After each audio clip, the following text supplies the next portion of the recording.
Message is being broadcast by the Department of Defense of the Republic. At 2 a.m. Eastern Standard Time, multiple unidentified objects were confirmed to have entered Earth's atmosphere. Discovery Houston, 20 seconds to LOS T-Drift. Contact, nice in orbit. The first message that comes to you is you are a divine being. You matter. You count. You come from realms of unimaginable power and light, and you will return to those realms. The vast stretches of the unknown and the unanswered and the unfinished still far outstrip our collective comprehension. 5, 4, 3, 2, 1. Broadcasting from Forest Tower Studios, all the way from the Deep South. Now, here is your host, Joe Root.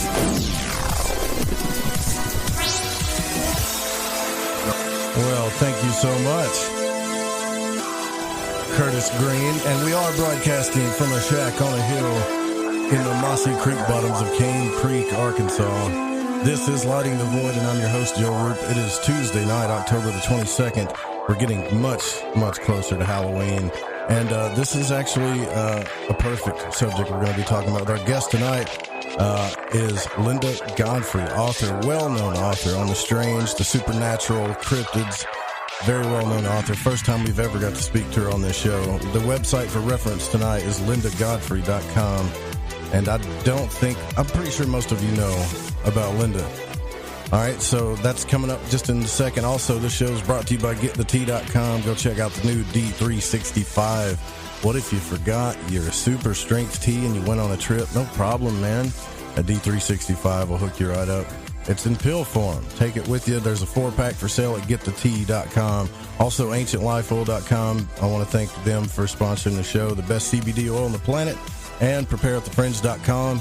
And if you need a little protection, you know where to go. Freighter Xavier's lightingthevoid.com/songs. We talked about that last night with Dark Waters. I hope all of you enjoyed that show. I want to thank Dark Waters for coming out last night, and hope all of you enjoyed the meteor shower. I didn't get to see it at all, so I got to watch it on YouTube later, and that was kind of fun still, getting to see it. So we're at broadcast 401, and it's our... I can't believe we've done 400 shows, man. It's still it's tripping me out. It really is. Also, you can support the show by donating, or you can grab a t-shirt, hoodie, especially right now, get a hoodie or hat with the cold weather coming. I want to thank Katrina for putting that photo out. I've got a pretty big collage full of you now with all of your gear, and some of y'all's gear is still on the way. So be looking in your mailboxes for that. Also, if you want to keep a good tab on the UFO field, you know where to go, ufoseekers.com. If you're missing season 4 on YouTube, you are missing out. For real. You're missing out because it's just as good as season 3, if not better. And they're revisiting some old places. You know, Area 51, Groom Lake, all that good stuff. And you know how Tim is. He gets down to it. There's some pretty cool lights up there that he saw. I don't want to give that stuff away. Look, just go check it out. YouTube.com/UFO Seekers. Follow them on Twitter at UFO Seekers. And go to their website, ufoseekers.com. Give them a call if you've had a sighting, 661-UFO-7889. All right, so Linda Godfrey's here with us, and I'm just a little bit nervous because this is my first time ever speaking to her, and she's so nice. And if you don't know, for some reason, who Linda is, she's a professional artist, teacher, writer, and mother of 2, and she has carved a niche for herself as one of the most respected authorities on anomalous animals and paranormal phenomena in Wisconsin for almost a quarter of a century. ever since breaking the original story of the Beast of Bray Road as a small-town Wisconsin newspaper reporter. She's been chasing the elusive upright canine some folks call werewolves, and people from around North and South America and even Europe and Australia have contacted Linda with reports of their encounters, and sometimes their stories describe Bigfoot, giant birds, or water monsters as well. The fact that people keep seeing these things is what drives her to keep searching, investigating, speculating, and writing about them. And after 25 years and 17, I think it's 18 published books now, we'll have to ask her. She's still tracking the unknown trails. You can check out the website at lindagodfrey.com. Linda, wow, thank you so much for coming on the show. I really appreciate you being here. Well, thank you so much for having me. I'm really glad to be here. And thanks for all the very nice things you just said. I appreciate that. You're very welcome. And you've definitely earned it, in my opinion, because it's everybody knows how big of a skeptic I am when it comes to these, like, cryptids and supernatural stuff. And I would go back and forth with my friends, Dave, and other friends about it. And then I got your new book, I Know What I Saw, right? I got that book. And I got it on Audible, actually, and have been listening to it, and I'm just blown away. I know now why you are so respected, why people love you so much in this field. I do feel like there's something very real about some of these things that are going on, and you stick to the facts, but you also bring out facts that I just never knew about. I mean, even the color of the eyes of certain animals and species, things, I can really hear your passion in your work, so... yeah, you've changed my mind for sure. Wow, well, that's about the highest compliment I could be paid.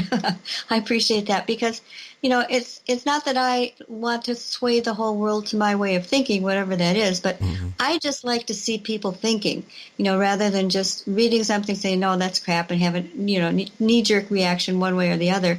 I like people to say just basically what you explained. Hey, I never thought of that before. And oftentimes, it'll take me years to come up with some of these things. It's not like I know all of them. It's just that, I'll be sitting and working on a couple of books, and then I'll maybe be hit by something that I really have unintentionally thought about for a couple of years, but never put together in a way that I could share with others. So when somebody gets it like that and really understands the work that I'm trying to do, that's really gratifying, and it makes me glad that I've stayed in this topic for 27 years now, since the Beast of Bray Road. Yeah, because when I was listening to the book, I was like, wow, where is she getting all of these facts from? Like, this is amazing stuff. It's amazing work, and there's so many stories in the new book. So I'm trying to understand this new book. You're actually, and I Know What I Saw, you're trying to relate the modern day encounters that people have with urban legends of mythology and ancient lore, right? Well, that was my assignment. Over the past 3 years, my publisher, Penguin, had a merger with Random House, and I changed editors in the meantime. The first one had asked me to do exactly what you just said, which was he wanted me to emphasize the urban legends probably even more. Look at all the urban legends like the Hat Man and the Shadow Man and Slender Man and the Rake and genetically mutilated creatures or hybridized creatures, those sort of things, with the ancient things, the humanoid beasts of the Sumerians and the Egyptians and Native Americans, culture tales and things like that, and then combine them, maybe examine them side by side with the encounters, the actual encounters that people are having to this day, and see what really jibes with what. See if there are collections. And it was a lot harder than I thought it would be, because I thought, well, okay, I'm just going to get these, really just interrogate the heck out of these witnesses, get all I can from them, and then it'll be like having a big ball of string where as I unroll it, I'll see it's different colors. This one goes that way, this one goes that way, matches up to this, matches up to that. And it wasn't at all.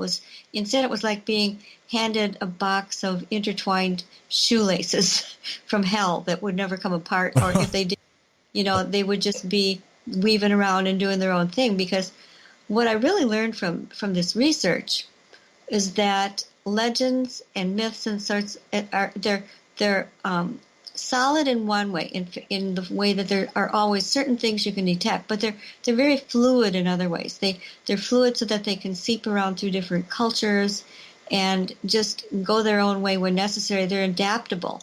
So studying them and saying, yes, this is the legend of the Smoggy Frog people. You can do that, and then somebody will write to you and say, no, the legend of the Froggy Smog people are in Alaska, and I know them, and instead they weren't, spotted ground dwellers. They were tree fly. They'll all have their own version of basically the same thing, but then all the spotted, and this is something I'm totally making up, by the way, are the spotty fog people. I don't know where I have no idea where that came from. But anyway, the same thing will be there. They will be hopping onto people and scaring them, in some way. I got you what you're saying. So it didn't turn out to be like where you were going to put a lot of parallels together between stories. There was just so many different stories and interpretations that you wanted to put them all out there. Right. And I do bring in some parallels and find associations and even by using maps, just seeing where they popped up and say, oh, it went from here to here to here to here. Those things do show up, but not regularly and usually not where you expect them. So you can do it, and I think it's meaningful to do it, but it's not easy. It's not something you just sit down one Sunday afternoon and corroborate the whole book. It took me 3 years. This was the longest it's taken me to really write a book, working hard on it. And part of that was I had some personal things happen. My mom had Alzheimer's and was kind of leaving us, at that time. And then her only brother, my only uncle on either side, had the same thing happen, and we were power. So we had all these things going on. We had one of my sons moved back in, live with us. All these things were sort of in tumult. And then we had, it was kind of like Clash of the Titans. Everything got bigger and bigger. The two publishing houses merged, so there's been a lot of change and energy from that. And then I found out that it just took me a long time to really interview all of these people. Sometimes I went back 3 times to people just to get little details right or try to work things out. And sometimes, I had one really huge story set that really connected to a lot of things, but there were like 4 people involved in the encounter, and they had clashing viewpoints of what happened. And in one way, that's sort of interesting, but in another way, it really sort of disqualified it for my search because, it just took off in too many directions, and I think it made them find a base to it, right, or a common ground. It made them seem not entirely as trustworthy in their memories. Not that they were doing anything on purpose, but sometimes you'll have 2 people who had the exact same experience, and they'll have very different memories, but usually there's enough to hang on the hook, and you can still use it. This one, it was about maned lions in Canada, and a group of young farm boys that were out doing, they were out riding their pickup truck around a field with a shotgun. And now that sounds extreme, but I married a farm boy who did exactly that in Wisconsin. That's what the farm boys do if they have access to the rifles. They ride around at night in their pickup truck and try and pick off a raccoon or so. So that's what they were doing, and they came across this, what they mostly described as looking like an African lion with a big mane on its head on top of it all. And the color was kind of odd. And then they started kind of waffling on who was in the pickup at the time and who was just watching it. Or one said, no, they all were, and the other one said, no, it wasn't like that. And it just did not end up coherent enough to make a good chapter in the book, because I could just see my reader's head swinging around going, what, wasn't he on the ground then? What, where was the mane? What happened to the mane in this one? So that one had to go. And there were 1 or 2 minor ones like that too. So it changes the flow and the purpose of the whole book. A large chunk that has to, just be evicted. So, but it was enjoyable. It was, I tore my hair out on several occasions, but it's always great when you find things. So it felt worthwhile to me. It felt like the starting of some work that, maybe other people who know other legends, lived in other places, could do also. I think it would be kind of a great exercise in scholarliness. Sure, yeah. And is there something though that, and I didn't mean to cut you off. Sorry about that. No, okay. Is No there problem. something that really, when you're interviewing somebody, that is there things that you pick up on? Because I've tried to get this out of dark waters too. That that what they're talking about, they've experienced, whether it was in their mind or not. Like they've experienced, not to a fault. Like they're telling you the truth, right? Is there something that you can pick up on, or do you just always have to just kind of discern a different way? Well, I like to say that I developed pretty good spidey senses because I worked for that newspaper for 10 years after the story that I broke about the Beast of Bray Road. And so over that 10 years, I was doing mostly feature stories. So I was interviewing generally 1 to 3 people a week if I had a couple of different stories going on. And you do the math, and that's a lot of people over 10 years.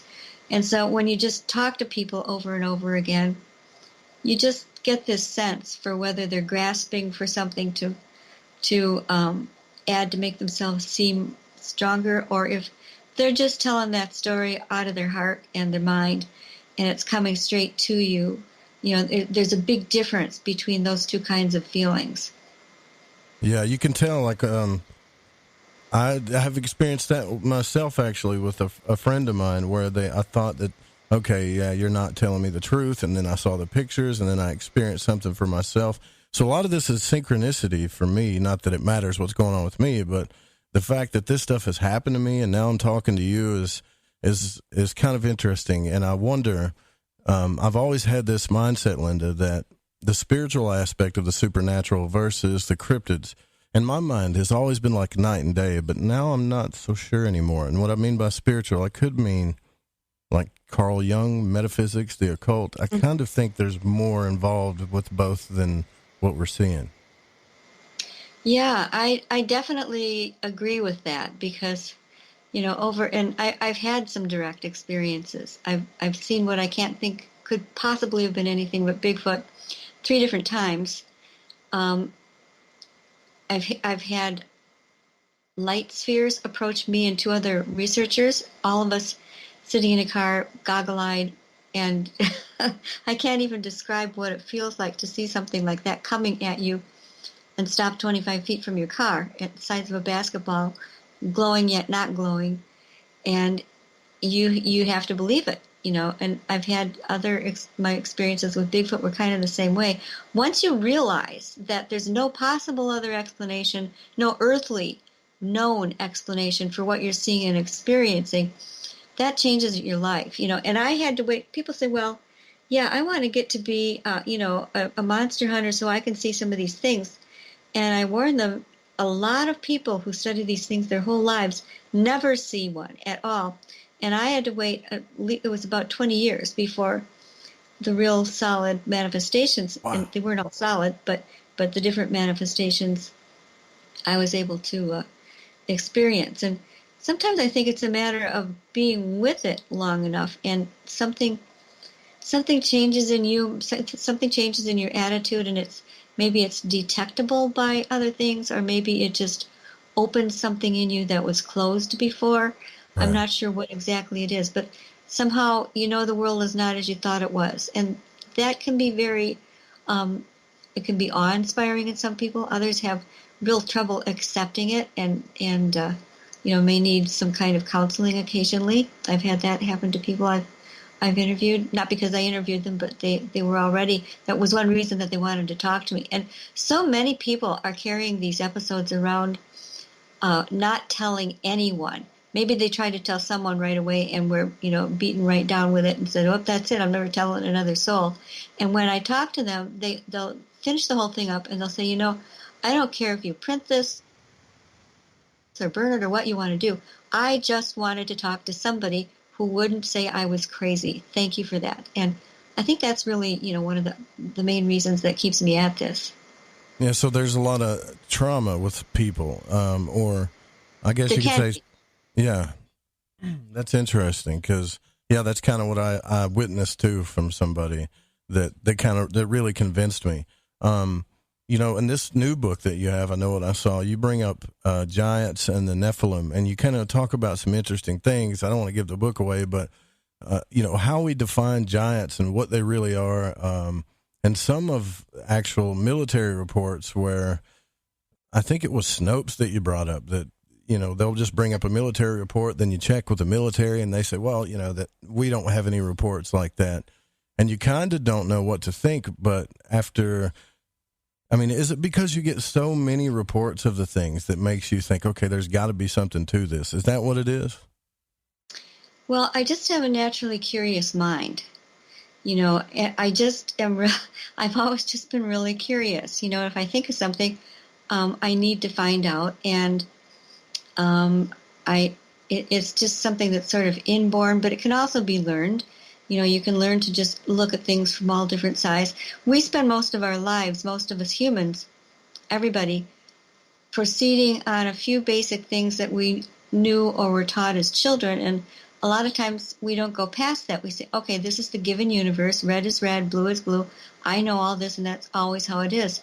And then sometimes you get into a field and you see this pair of glowing red eyes looking at you, and something rises out of the meadow grass, and you realize you don't know what that is. And the universe is not always as we thought. And that can be very unsettling for people. Not everyone. Some people are really overjoyed with it. Other people say they wish every single day that they had never seen it. It just depends on the person and what happened. Do you think that there's some type of, is it really that dynamic, or do you think there's some type of family tie to these things where a certain type of people, according to their ancestors and their genetics, may experience certain things? Or is it, that's what I'm getting from this book, because there really are just so many different aspects and stories to all of this that it is kind of mind-blowing. And so I'm having a hard time myself. It's like I believe it more now, Linda. I do. I believe it more now than I ever have, but I can't find the parallels. Maybe with Bigfoot. So can you tell me about that? Like, what happened with you said it took you 20 years. What happened with your first Bigfoot experience? Well, my first experience, it wasn't exactly a sighting. It was more of an experiencing, although somebody with me saw it. So the sighting aspect was there. And at first, this happened about, 2014, 2012, I think. And actually, if you go to lindagodfrey.com and up in this upper search thing, you type Bigfoot branch. Okay. You can pull up photos and things of it and see what I'm talking about. But I was just out for a nice little summer's evening walk. We lived, this was a few years ago, we lived in a house near one of the lakes in the county, and we were surrounded by the Kettle Moraine State Forest. And that's a park that really is underappreciated in Wisconsin. It's much bigger than it looks on maps, and it's made of formations of deep kettles scooped out of the earth, kind of like you do with an ice cream scooper. They really look like they were scooped with this massive ice cream scooper when the last glacier came through and did that. And so there are all these drop-offs into these places, and it can be very rugged, and people walk on ridges between these things. People don't usually go down into the kettles because there are lots of brambles and animals having nests and that sort of thing. Well, I was walking along a major path, and it just something caught my eye. It was a group of small sapling trees that somebody had bent over and kind of arranged so they were in sort of a rainbow formation. And I thought, well, gee, I've lived here 20 years and never saw that before. And right. It didn't look like something a human would do, and it got my mind thinking, gee, maybe this would be a good time for me just to pick up a big stick and hit a tree. I had never actually tried it because it just didn't seem to me like it would really be productive. Like, how would you separate that from other knocking sounds in the forest? Well, this was an August evening. It was perfectly still and quiet. There was almost no one around because many of the homes, especially right where I was at that time, were weekend or summer homes, and it was Sunday evening. Everybody had gone home, and I found a big suitable branch type thing that was small enough that I could swing and still get a sound out of it. And I walked in off the path, so I was about 10 feet off the path, and I just thought, well, I'm just going to try it. So I gave the tree a whack. Nothing happened. I tried it a couple more times, and lo and behold, I got a sound back, a knock back, and it wasn't distant. It was quite close, maybe, I don't know, 150 feet from me. It was growing right up out of the kettle, from the bottom of the kettle where I was standing, not very far away at all. I was like on one side of it, and this tree was on the other, and it was not an old tree. It was very densely foliated, so I couldn't see what was in that tree making that sound. I had a suspicion, but I thought, nah, it couldn't possibly be that. Mm-hmm. And I hit it again, and there was another hit, and this time it was a really, it was increasing in the sound. And by then I was getting scared, but I was thinking, whatever's doing that has an opposing thumb, right? It could only be something. You can't hold a stick and swing it at something unless you've got an opposing thumb. So that means basically a human or a Bigfoot. And why would a human be sitting up in that oak tree on this hot Sunday night, waiting to swing a stick and try and scare me out of the place or whatever it was doing? So I tried one more time, and at that point, instead of just hitting the tree, one of the big branches, which I measured later and were 35 this was 35 inches in long, 8 feet in diameter, of new good oak wood. So it was so good that, it was just, like I said, covered with foliage. So what it did was I heard the sharp cracking, and before my eyes I could see this limb was twisting. It had twisted this limb in one movement. And that really, I just reflexively hit the tree again, maybe thinking he would think I was tough or something, which is crazy. But you don't know what to do in a situation like that. I didn't anyway. And for a response, the tree limb was completely twisted off. And then I could see the clear, nice, light-colored wood, and I knew it wasn't a rotten old tree branch. Tree branches fall off trees all the time in the woods, but this was nothing like that. It should not have been moving and twisting and being thrown to the ground, which was what happened next. And at that point, I knew what it was. No human could have done that. And so I left very quickly, and I came back, which, again, I figured it could have still been around after half an hour or so. And I had two friends with me, my friend Sandra and her daughter, 20 years old, who was not at all interested in Bigfoot, didn't know anything about it. But she came along for moral support. And we went down there, measured the limb. I had to find out. I thought in my mind, well, it could be woodpeckers, because I knew there were woodpeckers in those woods. And maybe they, but woodpeckers usually only peck dead wood that has insects and things growing in it. They don't attack fresh new oak trees, and there were no woodpecker marks. So that was ruled out. And we measured everything, and we heard her daughter scream on the other side of the ridge. So we ran up really quickly, and she said, I saw it. It was a Bigfoot. And she was just terrified because she had seen this big thing as it just quickly walked into behind some other foliage in the next kettle, and I said, well, how did it move? And she said, well, it was she said, I would say it was striding. Now, this young lady never had read a book on Bigfoot or knew anything about how they moved or anything like that, but she got it right on the money. And of course it was no longer in sight. It had gone into some really dense foliage, as I said, and then we were wondering what to do, and all of a sudden it growled at us. Oh, and my God. From quite close. It wasn't a faraway growl. It was like, get out of here, you're in my place. And where this tree was, it was all happening on this kind of wide ridge, wider than most ridges. It was maybe 10 feet across, something like that, where there was a very good deer path. I think that something was sitting up in that tree waiting for deer to walk underneath and have dinner, and then I interrupted the whole process. And it didn't really want to kill us. It just wanted us to get out of its supper club. So, So we left, with the hair bristling on the back of our necks, and we could smell it too. The smell was unbelievable. And there were the one other thing that I took. If you're looking at the pictures, you'll see there's something that looks kind of like a mitten. That was where I believe it twists. It had one hand. If you're going to twist something, you have to put one hand in front of the other one and turn them in sort of opposite directions. And imagine a hand big enough to do that to an oak tree. And so there were two pieces of oak bark that were still joined together and almost fused that looked like mittens. And the one that I took the picture of smelled for at least a year of this Bigfoot smell, which was like something like if you mixed a little bit of skunk juice into burned grass. Huh. Was how I would describe that. And I still have that. You could detect that odor for I think well over a couple of years. I could still smell it. It doesn't anymore. But so I even have my souvenir from it. That was the first one. The other ones were sightings, and I won't go into those too much. It's all in the last chapter of that book of I Know What I Saw. We got to take a break here, but I can tell you right now, after the growl, I would have been booking it out of there too. It wouldn't have taken me long to get out of there. Look, guys, we're with Linda Godfrey. We're talking about her new book, I Know What I Saw. We're going to get into a little bit more subject matter about that as well.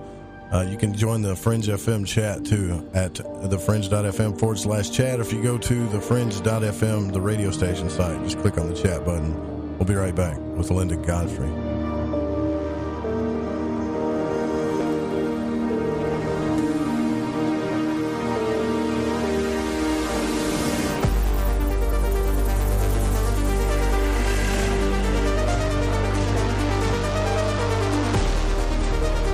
Listening to Lighting the Void Radio.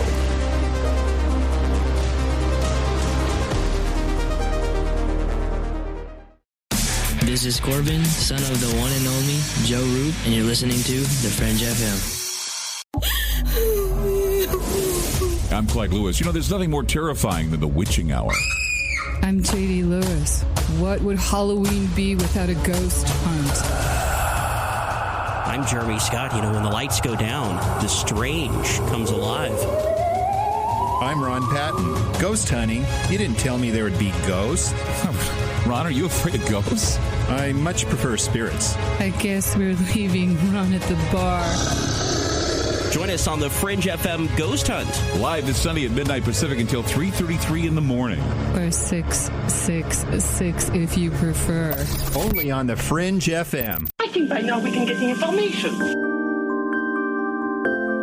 I love magic, and on Lighting the Void, each and every week, you will get to hear shows about magic, mysticism, and many other subjects that stretch your mind and imagination. So when I got my mind on the magic and the magic on my mind, I listened to Lighting the Void on the Fringe FM. It's magic.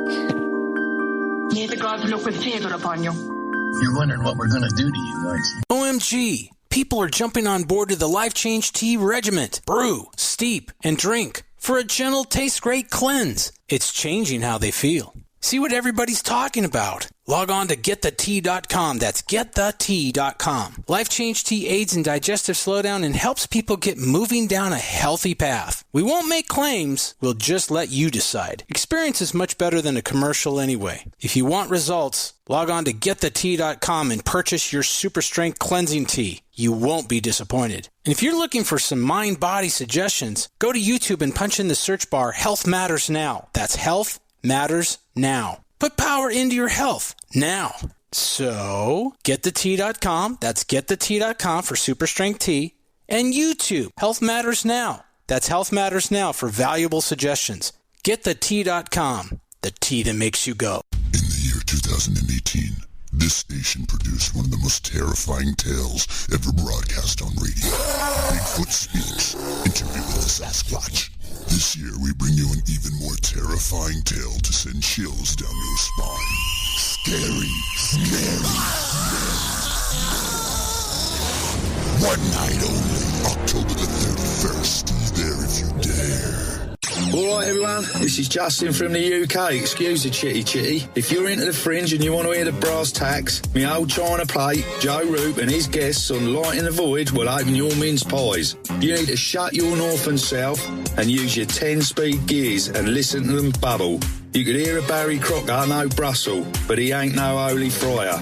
Anyway, you beat a Barnaby Rudge and take a butcher's. Okay, here we go. AncientLifeOil.com. AncientLifeOil.com. Now, this is for CBD. AncientLifeOil.com. Again, for CBD. Where do I get CBD? AncientLifeOil.com. It's pretty good stuff. Organic, non-GMO. We are the Ferrari of CBDs. AncientLifeOil.com. You know, they say when you mention a person's name 3 times when you first meet, that you're going to remember. So I'd say to you, nice to meet you, AncientLifeOil.com. It's AncientLifeOil.com, right? Nice to know that you help people. AncientLifeOil.com. Think about this. Occasional stress, occasional anxiety, occasional inflammation, occasional stiffness, and intruders that get you down. AncientLifeOil.com. Okay, so I'm going to give you a fact for the day. So Ancient Life Oil does not help you with business deals. Hold on a second. If you feel better, it could help you make a better decision. Okay, I'm wrong. Just remember to go to AncientLifeOil.com.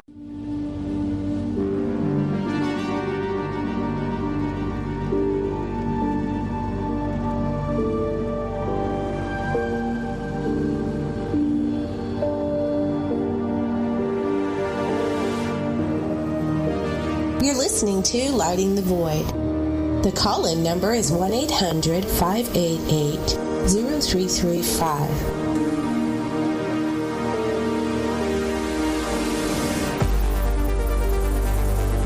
All right, so we are back with Linda Godfrey.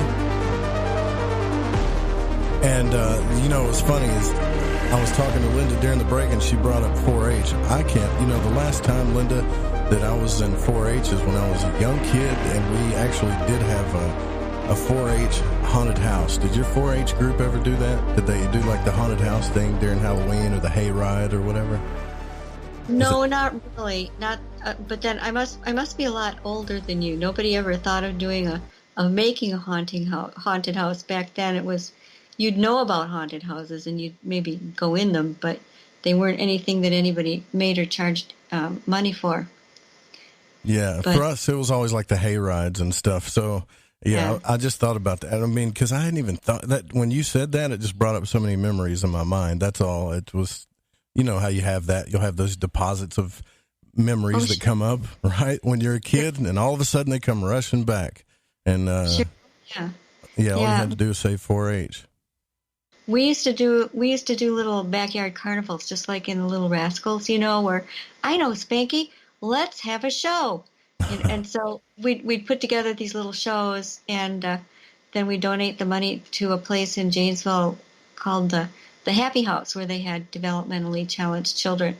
And we did that a couple of times when I was, you know, maybe around age 9, 10, 11, something like that. But we had pony rides, and we only charged a penny, so we didn't make very much money. But, you know, those kinds of things you always remember. Did you, I know you get asked this, I've probably been asked this a million times, but I've got to now that we're talking about your childhood. Were you interested in these types of things when you were a child? Like, did you read the books? Did you watch the TV shows? Like, what was your favorite show? I'm just curious. Oh, yeah. I loved all those shows. Well, depends on what was on at what time, but I actually was I was the president of the neighborhood Three Stooges fan club. I loved the Three Stooges. And I actually you could send away for an official packet where you would be declared the president of the fan club with the Three Stooges, and there were all these little Stooges stamps. I still have it, most of it. I kept it as it was. So I liked that kind of thing, but I was also big into fairy tales. I Dream of Jeannie was one, you know, with that was one that was a lot of fun for me. It was just anything that touched my imagination I liked, but I never thought about, you know, I thought of wolves and fairy tales as just these bad things that ate the grandma in the bed, you know, the poor sick grandma. But I never ever thought of them as being something that could inhabit our world and be like that, like they were in the fairy tales. in real life. So Right. it was nothing that, and I never realized that there was sort of a scientific avenue to discovering other aspects of these creatures either.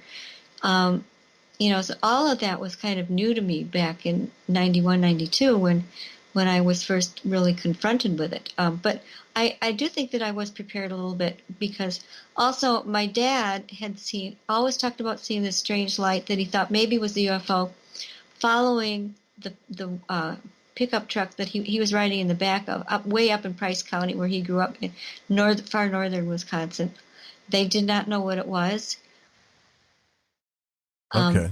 And he would never talk about it. He would just admit it, but then he would never talk about it after that. We'd say, well, what was it doing? What did it look like? And he'd just clam up and would not tell us. But so that I was impressed. But as a result, I was impressed by both his experience and by all of the, whenever there was a magazine that had an article by Ivan Sanderson or some of those early writers about the Bigfoot phenomenon, we had that. And so, I'd be reading those magazines, and he also had the early alien UFO magazines, books, whatever. So I did have exposure to that kind of thing as a kid, and I loved to read. Anything I found in the house, I would read. So that was just part of it all.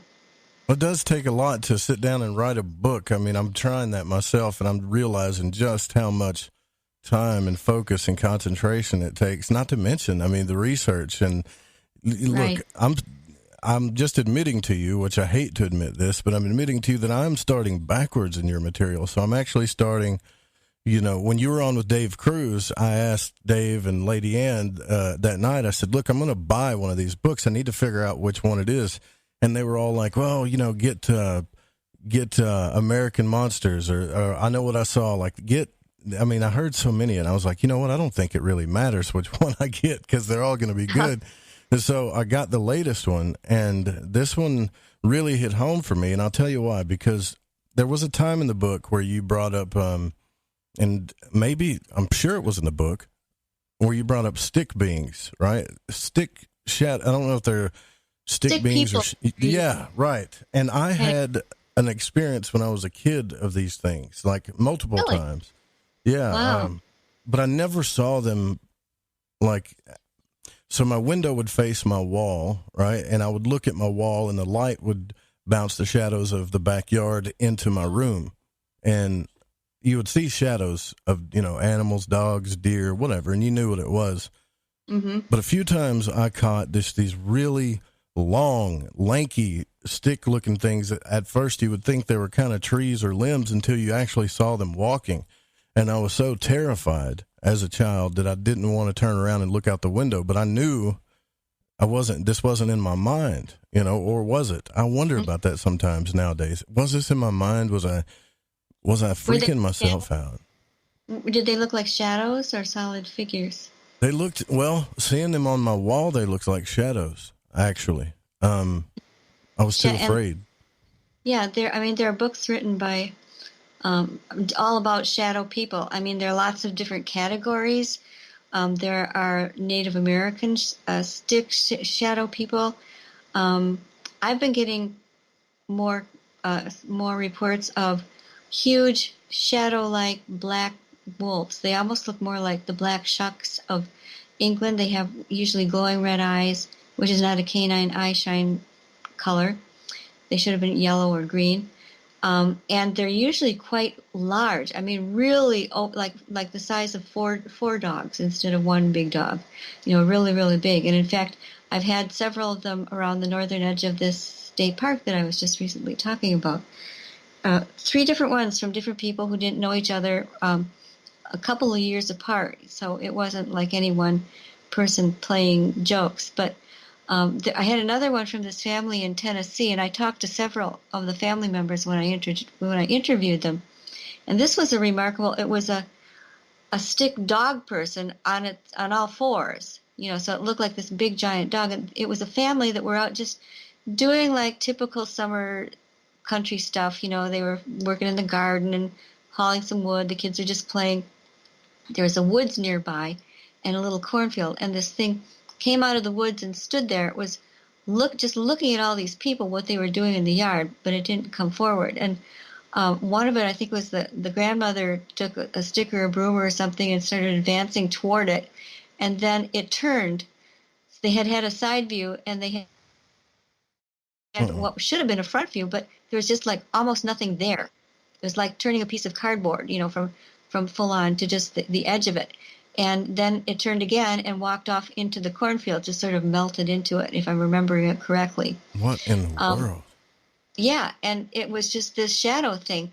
And the reports, you could, if you dig a little bit, you can find quite a few different people seeing these things and reporting them.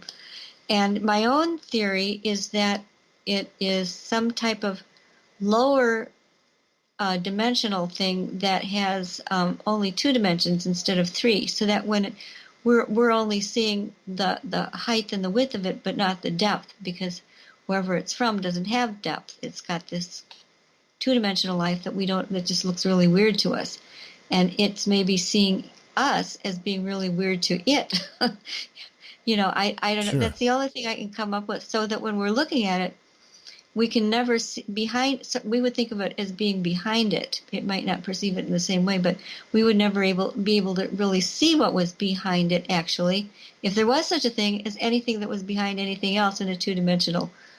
Wow, so that is incredible. I have never heard anybody explain that way, and I know exactly what you mean by what you're saying. So have you looked into this at all, like the fact the multidimensional aspect of things, like how some of these things could be manifesting in our reality? Is that something that you've dug into a little bit? Yes, I've read that whole idea only came to me like a couple weeks ago, when I was just really thinking about it hard, and it just suddenly hit me what it was, and how it must be sort of put together. No, I collect books. I've got like stacks and stacks of books by all these physics professors and scientists, on multiverse worlds, bubble worlds, other dimensions, other realms, you name it.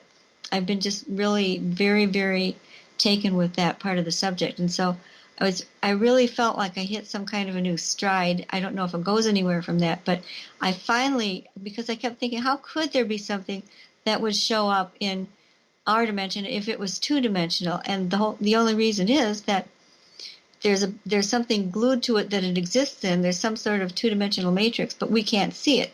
So it looks like it disappears, but it hasn't really. It's just, stuck in its own vibration. Wow, your curiosity knows no bounds. I mean, that is incredible. So you have actually explained a lot of different things for me. That kind of opens up some other ideas that I'm wondering about after reading your book. Well, I'm not finished with the book, but the idea of tulpas, like Slender Man, I've talked to Nick Redfern about these things, and he kind of sticks to the facts and stuff. But I think he's a great guy too, yeah. and he knows I have a lot of his books too, most of them I think, and in fact, he just asked me to write a blurb for a new one. I kind of tease him, that he's the book machine. I don't know how he writes so many good books, but he does. Yeah, he does. He writes incredible books, and it does make you wonder about where these things are coming from. So, I mean, obviously something, if not at least a few things, are what I say interfacing a lot. They said that should be the drink word of the show, but it's the only word I can think of. That's a good word. Yeah, it's the faces of different things and the depth of the faces and how they intertwine or don't.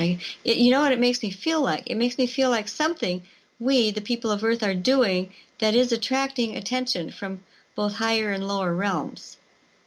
Exactly. Right, exactly. And I feel like a lot of more people are involved with even metaphysics now and the mystical aspect of things. And so I wonder sometimes, Linda, how much our creative imagination is doing this as well, because I had Becca Tarnas on, and she was talking about Carl Jung and J.R.R. Tolkien, and how we've always been taught that our imagination is kind of like this thing that doesn't really matter, or it's just all in our head, when in fact it could very well be the thing that is creating our reality as a whole, Right. Oh, I was earlier this evening. My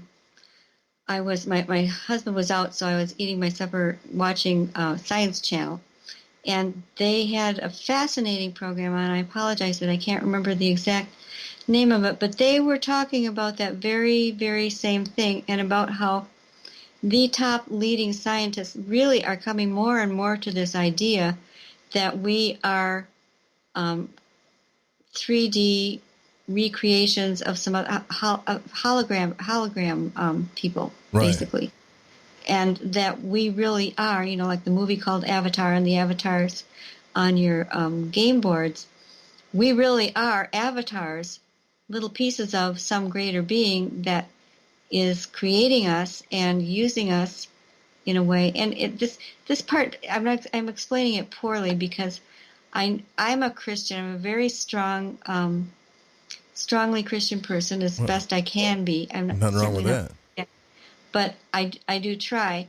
And so I'm always trying to relate these theories and things to my Christianity. And usually I can come to a point where it just makes my own faith even stronger, because I can say, now I can see how that thing actually is out there in the world. Not that you have to explain everything, because then you're doing away with faith, which is a different thing unto itself.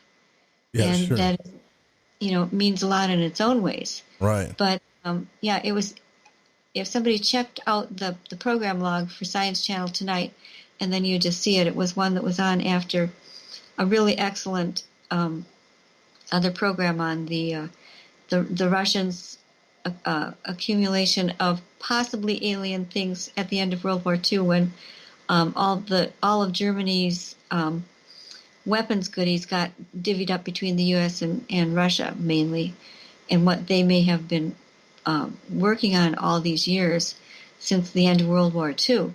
Mm-hmm. Very fascinating sort of thing. But yeah, it sounds like we're all sort of in the same playing field here, looking at these same items. And maybe it's our turning and looking at these that is drawing them to us, because this is something that I experienced, that I've told this story several different times, and it's in, I think it's in this book, actually.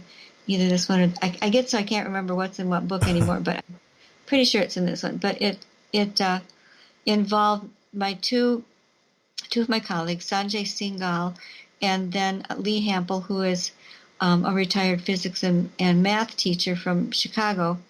And Sanjay is a well-known interior designer in Chicago, and then me.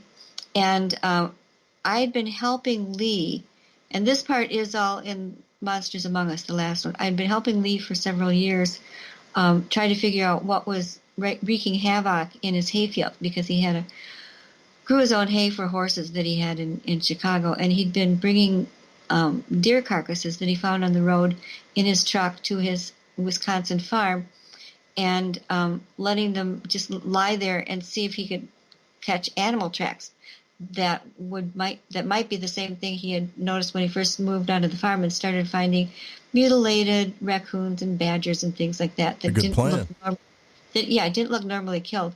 So he had this big 85. It was more than that. It was quite a good sized deer, and not that old. And it was lying out in the area of his cornfield, or as it wasn't a cornfield with him. It was hay. He had it lying out there at the edge of the hay by this tree formation where things usually happened. And and nothing was touching this thing. And I said, maybe there's something bigger scaring whatever usually comes. And if we sat on the other side of the field and just sat there quietly in a car, maybe we'd see something. So he and Sanjay both thought that was okay for an idea. So we set out to do that. And again, it was a really nice, pleasant August evening. There were some few meteor showers. There were planes coming across a flight path that ran roughly over the tree base that he had. And we're just looking around at things, and I was just watching the lights coming along the tree base, and I noticed one, as I focused in on it, stopped. Now, unless there's a real big problem, your plane crossing the airways doesn't generally just stop, or it lands, it falls, at the same time. Jets and airplanes have to keep going. Right. This thing had just stopped. And I said, guys, I don't think that one is a plane.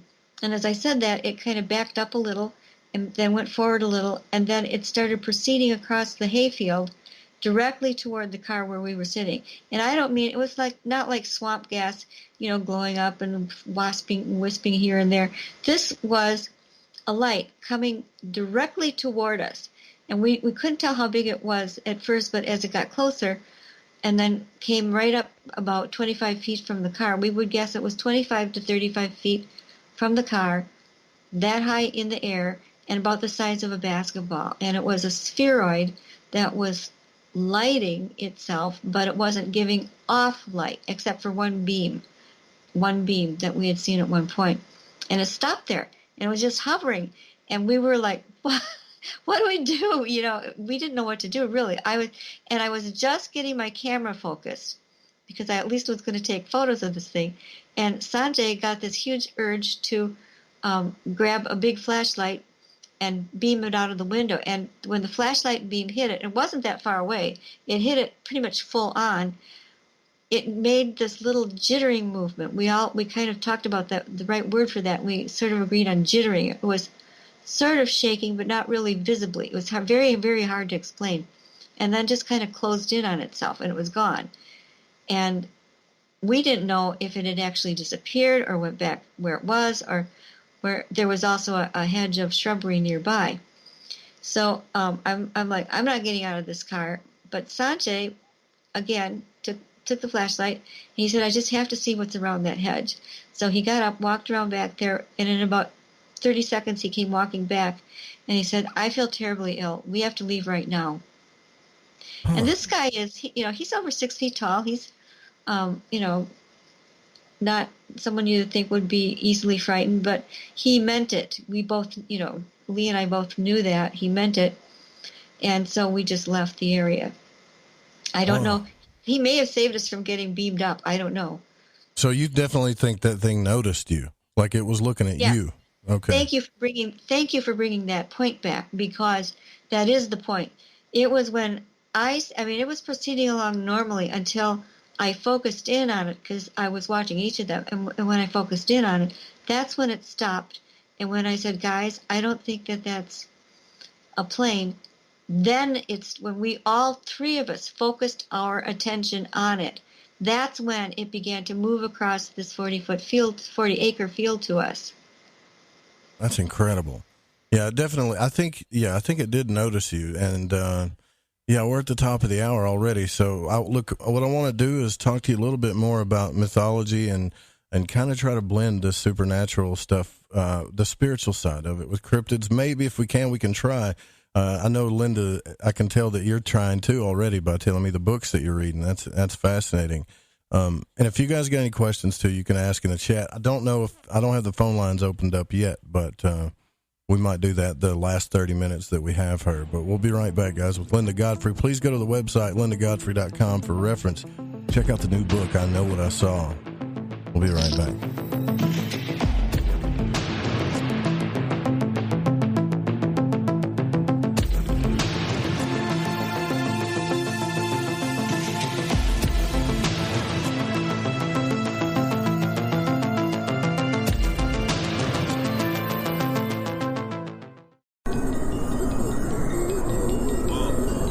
Dan Lopez with Spiritual Warrior Today Radio, and when I'm battling demons, I listen to Lighting the Void with my man Joe Root right here on thefringe.fm.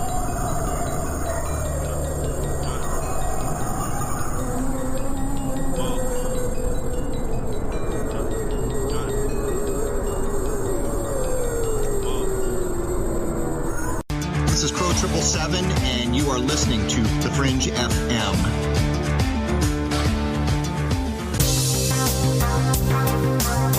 This is Reverend John M. Polk.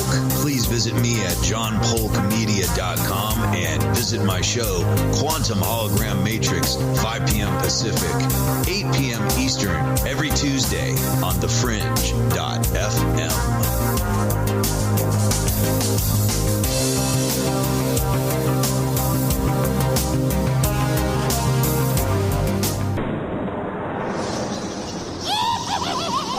Looking for things that go bump in the night?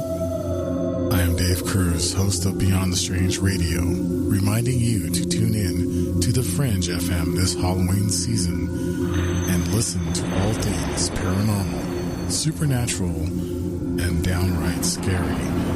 Join the Fringe FM Discord channel and chat live with your favorite host and Fringe friends. Whether it's All Hallows Eve, Dia de los Muertos, or Sam Hain, it's going to get spooky up in here.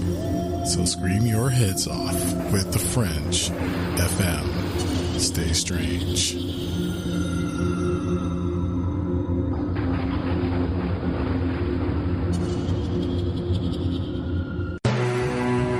I'm Ryan Gable, and I want to remind you to keep your radio, phone, tablet, or computer tuned to the Fringe FM, and visit the website thefringe.fm to listen to the entire lineup of shows. You can also catch my broadcast, The Secret Teachings, Monday through Friday, beginning at 12 a.m. midnight U.S. Pacific Time, right here on the Fringe FM.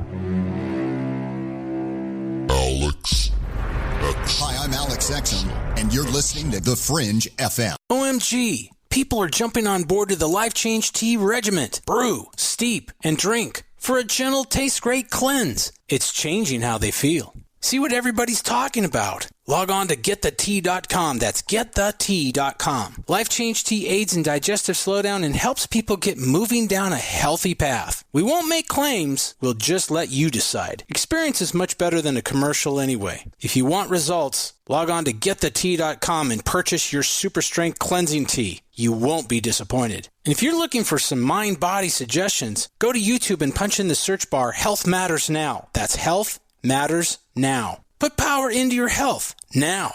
So, getthetea.com. That's getthetea.com for super strength tea. And YouTube, Health Matters Now. That's Health Matters Now for valuable suggestions. Getthetea.com. The tea that makes you go. Do you want to know the truth? Are UFOs real? Are aliens visiting Earth? Are governments around the world hiding the biggest secret in history? We're UFO Seekers, official partner of the Fringe FM, and we're on a hunt for the truth. Join us as we investigate locations like Area 51 by subscribing on YouTube at youtube.com/UFO Seekers. Hey, this check is wrong. I worked a holiday and 7 hours of overtime. Not getting paid correctly is a real pain. It could also hurt our boss if our company provides out-of-compliance checks. That's right, construction companies doing business with the government can get fined, or officials of the companies can go to jail if the checks aren't right. It's a law. The Davis-Bacon Act has 30 compliance issues for every check, but there is an easy way for construction companies to be in compliance. EMARS offers Compliant Client, a web-based system that finds and corrects all 30 of the possible out-of-compliance check issues. Users of Compliant Client report an 80% savings in time and money. Running a weekly payroll usually takes about 5 minutes. All 15,000 plus clients of EMARS have never had a legal compliance issue. Plus, they sleep better on check day. Contact EMARS at emarsinc.com or call 480-595-0466. Hey, is that a new music app? Yeah, check it out. Surfer Music Discovery. It links to thousands of online stations, but the twist is you see the song names and artists that are now playing live. That's different. No guessing. Looks like a waterfall of music. So many formats. Rock, oldies, country, R&B, jazz, and a whole lot more. How's that spelled? Surfer. S-U-R-F-R. Is it expensive? It's free. No need to sign up or sign in. Get the Surfer Music app free from Google Play or the App Store. Hola, Fringe listeners. This is Dave Cruz of Beyond the Strange, and you're listening to The Fringe FM.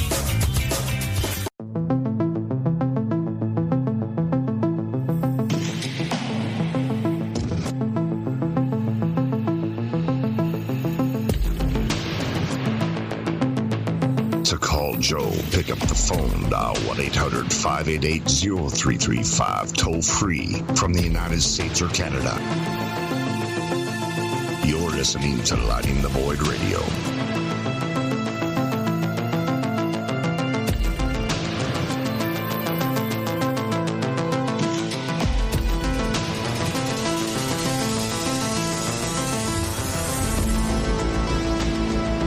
incredible what we're getting to here with Linda Godfrey.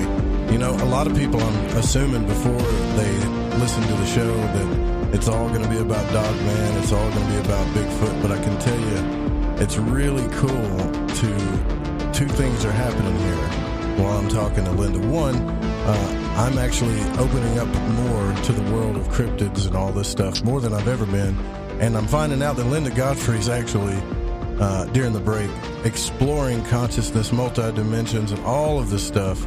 I mean, you got it going on. You're pretty smart about all this, and so I'm not afraid to ask you any deeper questions now, for sure. Like, okay, so Linda, on this show we talk quite a bit about the out-of-body experience and multi-dimensions, the higher and lower dimensions, which you actually brought up.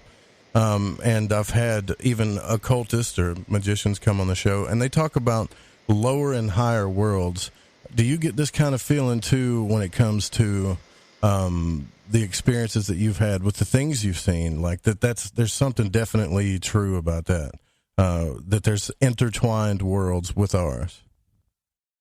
Yeah, you know, it's just this feeling that there has to be. There just has to be, if you're going to explain things like ghosts, which is a universal thing that happens to almost everybody. I mean, you'll have a hard time say you've got an average group of people all in a room, and you ask how many people have ever seen a dog man. No hands will go up. Maybe one might go up a little ways, hardly. How many have ever seen a Bigfoot? Maybe one or two if you're really lucky. How many have seen a ghost? Or somebody close in your family has seen a ghost? Almost every hand will go up. And it's because there's just something, there has to be something to that whole idea. And the other things can be connected with the ghost-like images, but if you think about it, there are humans to start out with, and then there are things that look like humans but are not of this world. Jesus even talked about it. He said, you know, I'm not, when he came back, the disciples thought he was a ghost. He said, I'm not a ghost. Look, I can eat a fish, feel my hand, it's real, you can feel the wounds. But he described a ghost. Well, the same thing with these phantom type animals, like the big shadow creatures that I don't know what they are, or the ones that you know, you'll see prints of like a big dog or a Bigfoot that just stop and end right in the snow or the mud, and they just sort of take off. They go. It just helps to start explaining those things, you know, so it doesn't finally seem so much like you're off in this completely airy-fairy world where people are just making stuff up. You see relationships to modern physics, and there's one. I think I started really honing in on this sort of thing maybe. Oh, it would have been like 15 years ago, something like that. There's a book called 1111 Time Prompts by Marie D. Jones, and she actually used an experience of mine in that book. And this happened when I was just kind of on the edge of quitting being an art teacher and getting into writing the books. And I started having these dreams, but more than that, I started seeing the numbers 1111 everywhere. Everywhere. It was driving me crazy. I'd look up and look at the clock. It would be 11:11. I'd look at the neighbor's, you know, house number 11:11. I'd be out driving. I'd see license plate 11:11. They just were every single place. And the school where I ended up getting a job was on Highway 11 at the intersection of Highway 11 East and 11 West. So I saw that sign every single day. There's a lot more to it. I won't go into it, but. Sure. She used, at the time I never heard of that. I thought it must be a psychic problem I had or something. And then I realized it was a thing. I looked it up one day finally on my internet and saw time prompt 1111, and that's what it is. It's prompting your inner being to know that it's time for something. Lift up your head, look around. I think there's more to it than that, but. Yeah, my whole experience was described in her book, and I was just so happy. That's why I know how people feel when they see something like, you know, an upright canine that looks in their eyes and tells them in so many emotions that it could get them if it wanted to, that there are other people who go through this. You know, I was just thrilled to see there was a whole book full of stories about these 1111 time prompts, and that I had not just made it up in my own kooky head. So that was where then I started thinking, well, is there something drawing me to look at these things, or are they drawn to me? How does it work? And that's when I started really looking for these books to try and explain it all. Yeah, and something you brought up to me during the break, too, is that they did bring up the fact that quantum physics, like they found this error-correcting code in reality. And that was a good question, like why would reality need an error-correcting code, right? And if you study the human mind and the double slit experiment, it's always shown us that we're taking in and observing at the same time. So there's something doing that, like at the same time, all the time, which really tells us, it has to tell us that reality is very slippery, right? It can get slippery really quick, right? Yeah, it feels that way too. And there's I cannot think of the name of it, but there's another phenomenon where it looks at some sort of real famous moment, but it seemed one way to one person and another way to other people. There was this thing that was going around for a long time where people were trying to decide if there was really a photograph that was in a way earlier magazine of like a pterosaur, farmers standing against a shed holding the carcass of what looked exactly like a prehistoric pterosaur, a huge thing. And then other ones that said no, they were standing in a field and they were doing such and such. And people were sure they had seen it in a certain magazine, way back when. And that sort of thing is happening more and more, where there's something really important in history and somebody will bring it up and everybody else will say, no. It wasn't a kimono, it was a bat or something, Yeah, they're all seeing different stuff. That's interesting. And there's a name for that, and I'm sure somebody, I'm just mind blocking. Oh, I don't know what it is either. Somebody in the chat will probably bring it up, but yeah. I'm sure they know. It's really, that really plays on your mind, because then, why would our memories think of different things? Maybe it would have been natural for those guys in that field with that maned lion, all to think of something different when they tried to remember it. I don't know. Yeah, I don't know. Somebody said the Mandela effect, but I don't know about that. Is that it? That is it. Yes. Thank you, whoever that was. I knew it started with an M, and I just could not think of the word. So then how come, so let's take your experience with the Bigfoot, right? And then we'll get into your book, because I want to talk about your book more. But your experience with the Bigfoot is you got to witness, just think about this, right? Like you got to witness how the thing affected your reality, like what it was doing to the branches and everything. And it seems like when the people see, and you can correct me if I'm wrong here based on your experiences, but when people see like a Bigfoot, the experience seems pretty fleeting. Striding, and even when you said striding, I've even heard people say it's striding in a way that doesn't seem real. Like it's just moving way too quick, Right. Yeah, my grandson saw one when he was 7. And he described it as speed walking. How does a 7-year-old come up with that? Yeah, I have no idea. That's a good question, right? Yeah, but no, you're very right about that. And yeah, I've often wondered why did I see it? And I hear other experiencers see that too, or the other 3 that I saw. But I have sort of a theory that they realized I was harmless when I was singing around the roads where we live, in the path. I had breast cancer. Oh, let's see. I just had my 13th cancerversary. So about 13 years ago. And I had some real tough chemo. I lost all my hair and everything.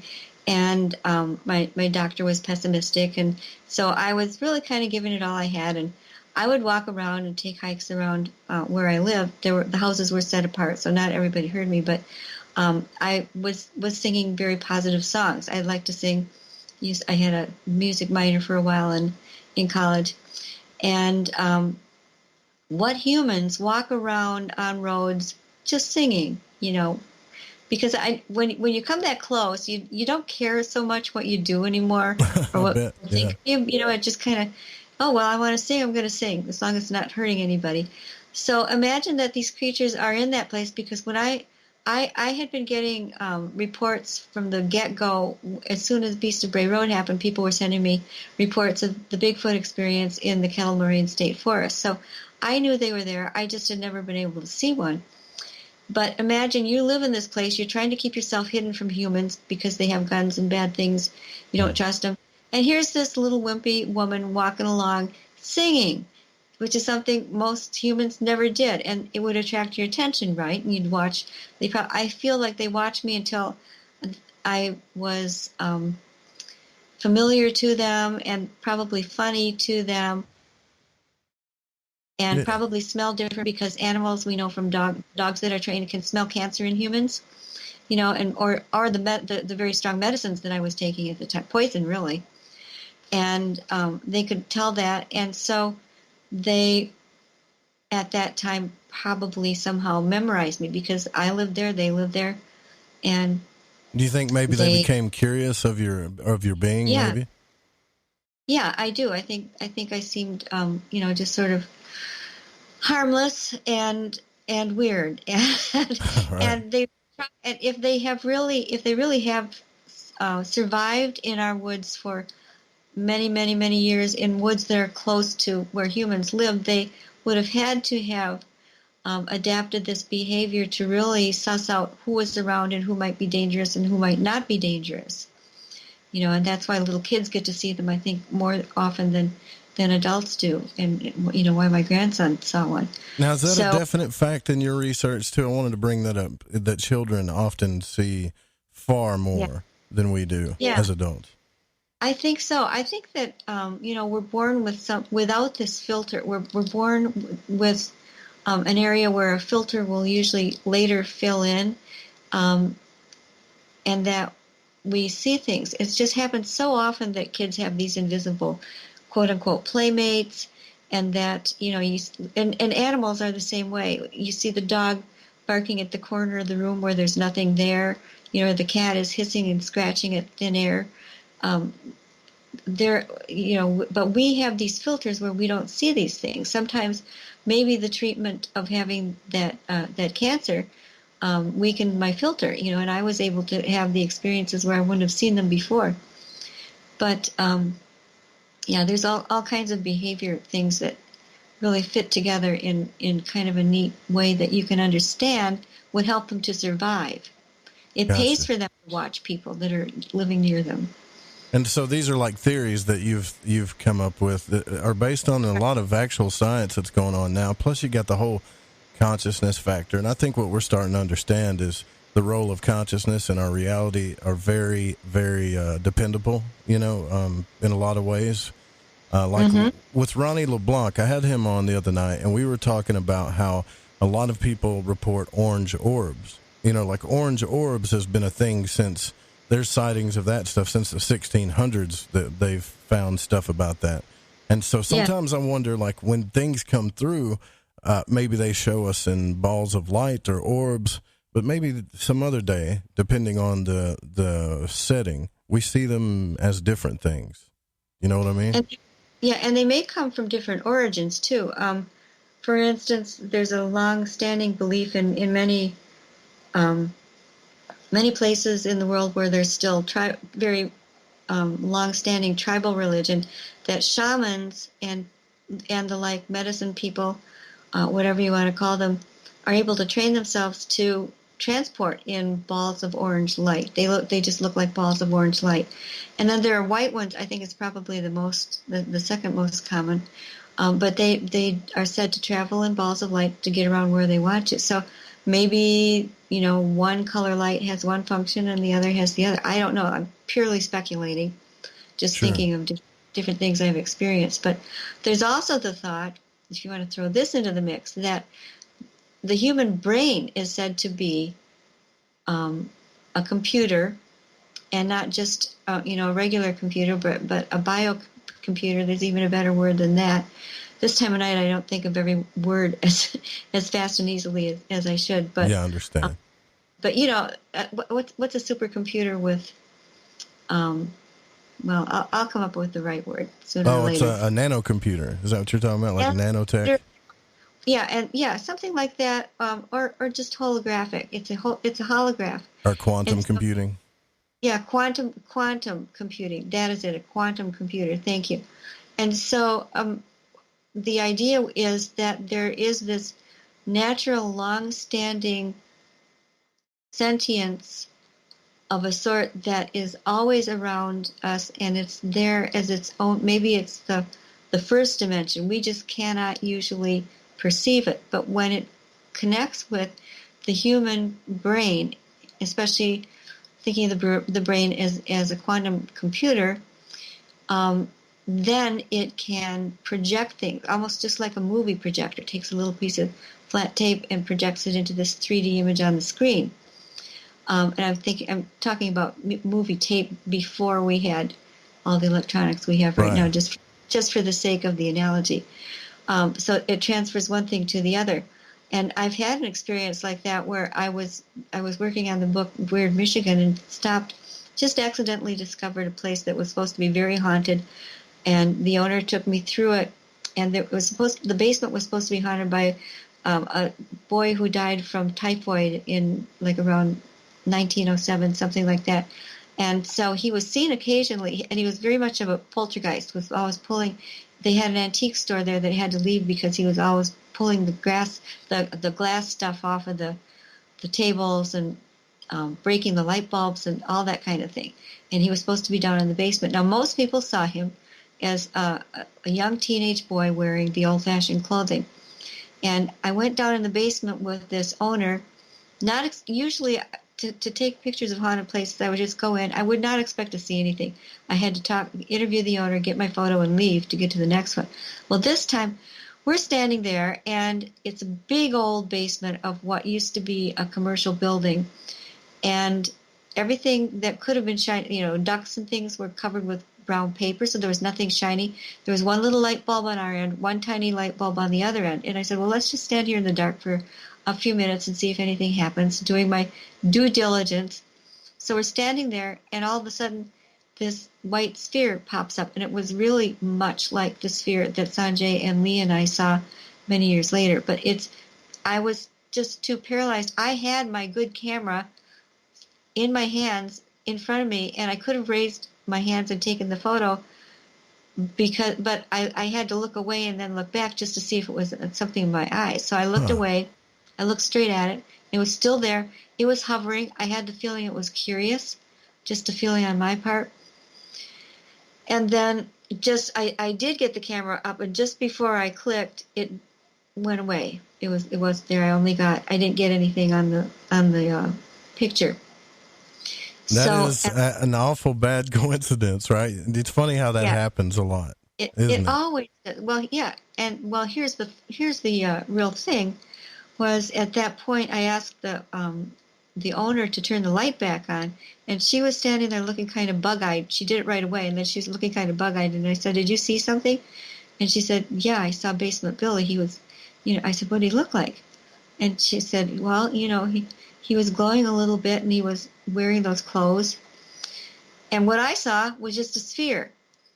And in my own mind, I think that's because my own explanation is that something interfered or interfaced with our brains, and I had no expectations of what I was going to see. I really didn't. I just had come that day. I was just waiting to see anything weird. And so this sphere showed up, and I was shocked, but I had not really been thinking about a young man, whereas she was expecting to see a young man dressed in 19th century clothing or early 20th century clothing, one or the other. So I think that it was completely dependent on what our preconceived notions were. Right. And maybe also then with some sort of energies working to project whatever those were. Gotcha. So that's kind of what I wanted to talk to you about. Now, I mean, you brought up the fact that you were a Christian and you had faith, and I think faith is an incredible thing. And when you look at that, like they talked about heaven and hell, it's almost to me like, hell could be the lower dimensions of things. And like you were saying to me during the break, and heaven could be, higher dimensions, more aware type things. Like But another thing that I've noticed too, talking to William Buellman and other people that have done a lot of out-of-body travel, is that our beliefs directly affect what happens to us, not just in reality, but especially like in our sleep after we pass away. And so I wonder sometimes just how our imaginations are doing this to us. I'm not saying that, the Bible's wrong or Christianity's wrong or anything. I think just maybe they were telling those stories back then to people because we only had a certain type of awareness then, if that makes any sense, right? And does that make sense what I'm saying?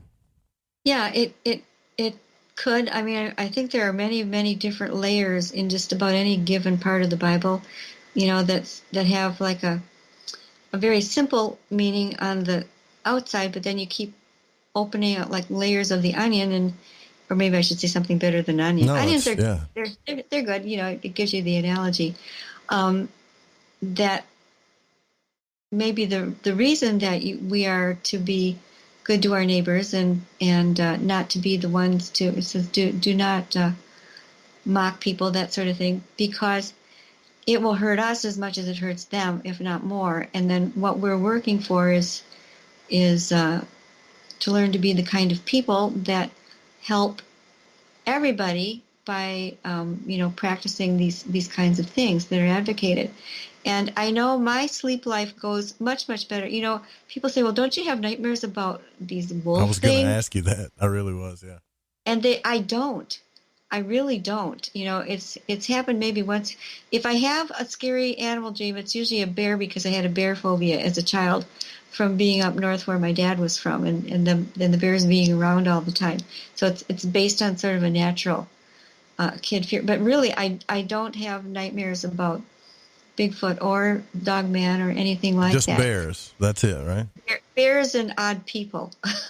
Bears and odd people, yeah. Sometimes people are the really scariest things. But again, right. It's where I'm able to keep myself, in that mode of what I think of as higher behavior, higher thought processes, where it's not scheming, or I try and catch myself in anything that I shouldn't be doing that might hurt my higher health process or mental processes, because I won't sleep as well, and you start worrying, and all those other negative things start crowding in. So any given part of the Bible, I believe, has just things that take a long time and that you may not really understand until you've gone deeper into it. I don't want to sermonize here. But you did bring up a good analogy too, and I'm gonna tell you an analogy that I thought was brilliant that she told me during the break as we go into the break, is that sometimes there's those donation things, right, that you put the quarter in. So Linda told me this. She said, and they swirl around and around, and as you start understanding, it gets smaller as it gets to the bottom, and then everything starts coming together. But the mind, as it starts coming together, it's kind of harder for the mind to communicate, which I think is 100% true, because we've had those moments on this show quite a few times. We're talking about Linda's new book, I Know What I Saw. Linda Godfrey's our guest tonight. LindaGodfrey.com is the website. We'll be right back.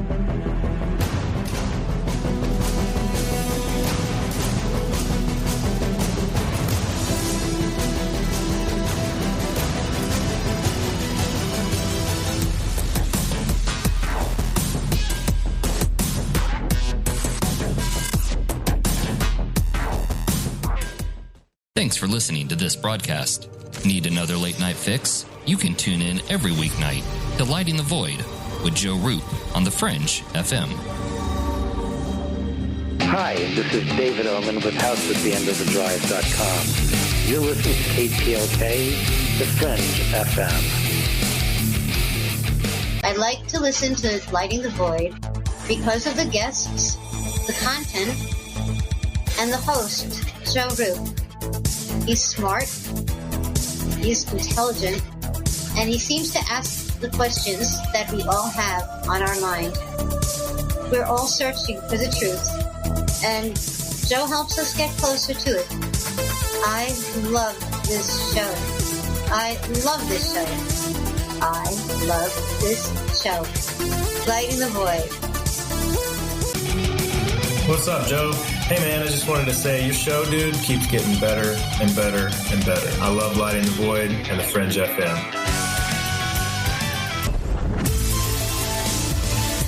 Hi, this is Aaron Hunter, host of Real Paranormal Activity, the podcast where we tell real paranormal experiences of people from around the world.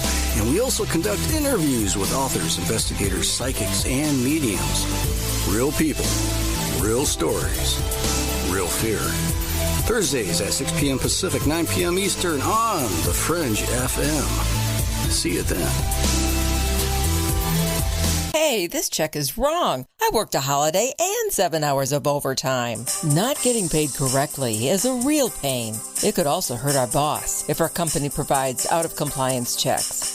That's right, construction companies doing business with the government can get fined, or officials of the companies can go to jail if the checks aren't right. It's a law. The Davis-Bacon Act has 30 compliance issues for every check, but there is an easy way for construction companies to be in compliance. EMARS offers Compliant Client, a web-based system that finds and corrects all 30 of the possible out-of-compliance check issues. Users of Compliant Client report an 80% savings in time and money. Running a weekly payroll usually takes about 5 minutes. All 15,000 plus clients of EMARS have never had a legal compliance issue. Plus, they sleep better on check day. Contact EMARS at emarsinc.com or call 480-595-0466. The Fringe FM isn't just a radio station. We also provide services for all your audio production needs. If you are interested in live radio or pre-recorded podcasts, we're here to help. We even do audio enhancements and voiceovers if needed. If you want to do a podcast or live radio show and even want the option to syndicate on terrestrial radio, from simple audio file enhancement to live production and call screening, we have you covered. We have worked with some of the best professionals in the business in order to provide coaching instruction for content creation, show structure, and more. Contact The Fringe Digital Media for more at info@thefringe.fm. That's info@thefringe.fm. Or call 501-777-5631 for a consultation. Ew, yuck. They're unhealthy and gross. Bugs, I hate bugs. We keep a clean home, but occasionally bugs show up. Well, I found something that is tougher than bugs. Orange Guard. From contact, it kills bugs. Plus, Orange Guard kills hidden bugs and keeps new bugs away for weeks. I know. I use Orange Guard. Plus, all of the ingredients of Orange Guard are on the FDA generally regarded as safe list. Orange Guard may be used around food, humans, and pets. It promotes a healthier planet, and here's a bonus. Orange Guard cleans where it's sprayed. Plus, it comes with a 30-day money-back guarantee. Orange Guard. You can get Orange Guard at Ace Hardware. And listen, folks, Orange Guard is tougher than bugs, and it's safe to use. Go to orangeguard.com. That's orangeguard.com. I'm Clyde Lewis. You know, there's nothing more terrifying than the witching hour. I'm J.D. Lewis. What would Halloween be without a ghost hunt? I'm Jeremy Scott. You know, when the lights go down, the strange comes alive. I'm Ron Patton. Ghost hunting? You didn't tell me there would be ghosts. Ron, are you afraid of ghosts? I much prefer spirits. I guess we're leaving Ron at the bar. Join us on the Fringe FM Ghost Hunt. Live this Sunday at midnight Pacific until 3:33 in the morning. Or 666 if you prefer. Only on the Fringe FM. Please join me, Suzanne Ross, host of Sci-Spy Radio, this Wednesday, October 23rd, from 5 to 7 p.m. Pacific, as I engage in a lively discussion with my friends and hosts of Twin Flame Divine Fire on TFR, Alan and Sandra. We'll share lots of laughs as we explore the bizarre, the mystical, and the divine. Sandra and Alan share openly about their deep soul connection and their shared love for all things spiritual. They celebrate their twin flame divine fire and inspire others with their love, laughter, and joy. Please join us this Wednesday from 5 to 7 p.m. Pacific right here on thefringe.fm. Hello, this is Vance Nesbitt. Take the time to expand your mind by listening to Lighting the Void with Joe Roop right here on The Fringe FM.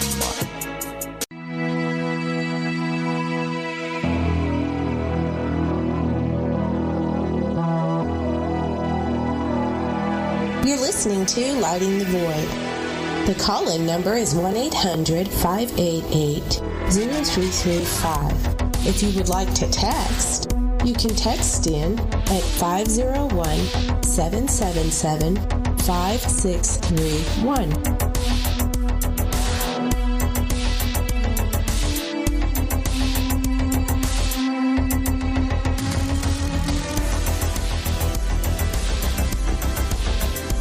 All right, Linda Godfrey's our guest tonight. Tomorrow night, we're going to talk about the Summerlin hauntings. Probably listen to some EVPs with Craig Neri. And Thursday night, Nish is going to be back. The deep, dark, seductress Nish. And then Friday night is our new moon special, the Scorpio. We're going to be talking about the Scorpio sign with Mary Ducina. So, yeah, pretty cool week, but really cool. Tonight, Linda Godfrey's with us, and we're talking about her new book, I Know What I Saw. And as I dig into this book, I am finding out, Linda, some things that I never knew people even. I just thought, I had no idea there's this many types of monsters. And I'll give you an example. Like, when I say monsters, that's just a name because I don't know what they are. But like deer woman, right? I've never heard of anything like that. You know, Bigfoot, dog man, goat man, yeah. But deer woman, I mean, there are multiple different types of cryptids and monsters, aren't there?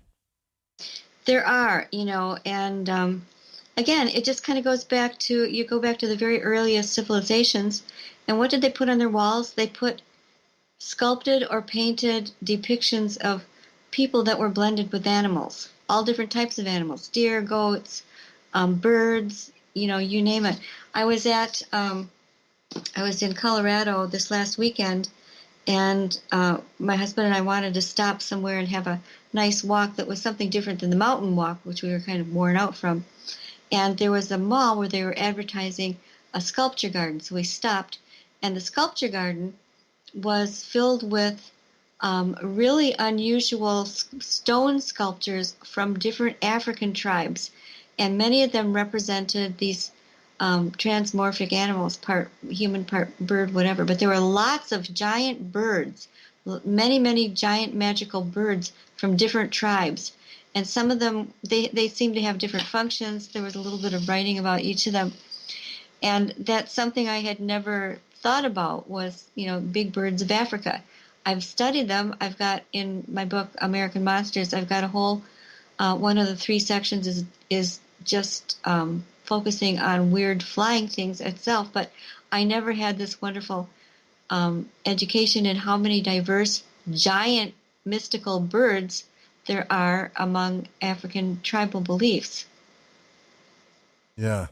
Well, you brought up the fact of, you know, the centaur, like half man, half horse, and then kind of got into it that way in the book. And look, I could talk about probably 10 different things, and what still wouldn't give away. This book is incredible. It's just packed full of stuff in there. And what I'm starting to see, like, this book really made me realize, okay, there has to be something to what we said earlier, to what we believe, what our imaginations want to believe.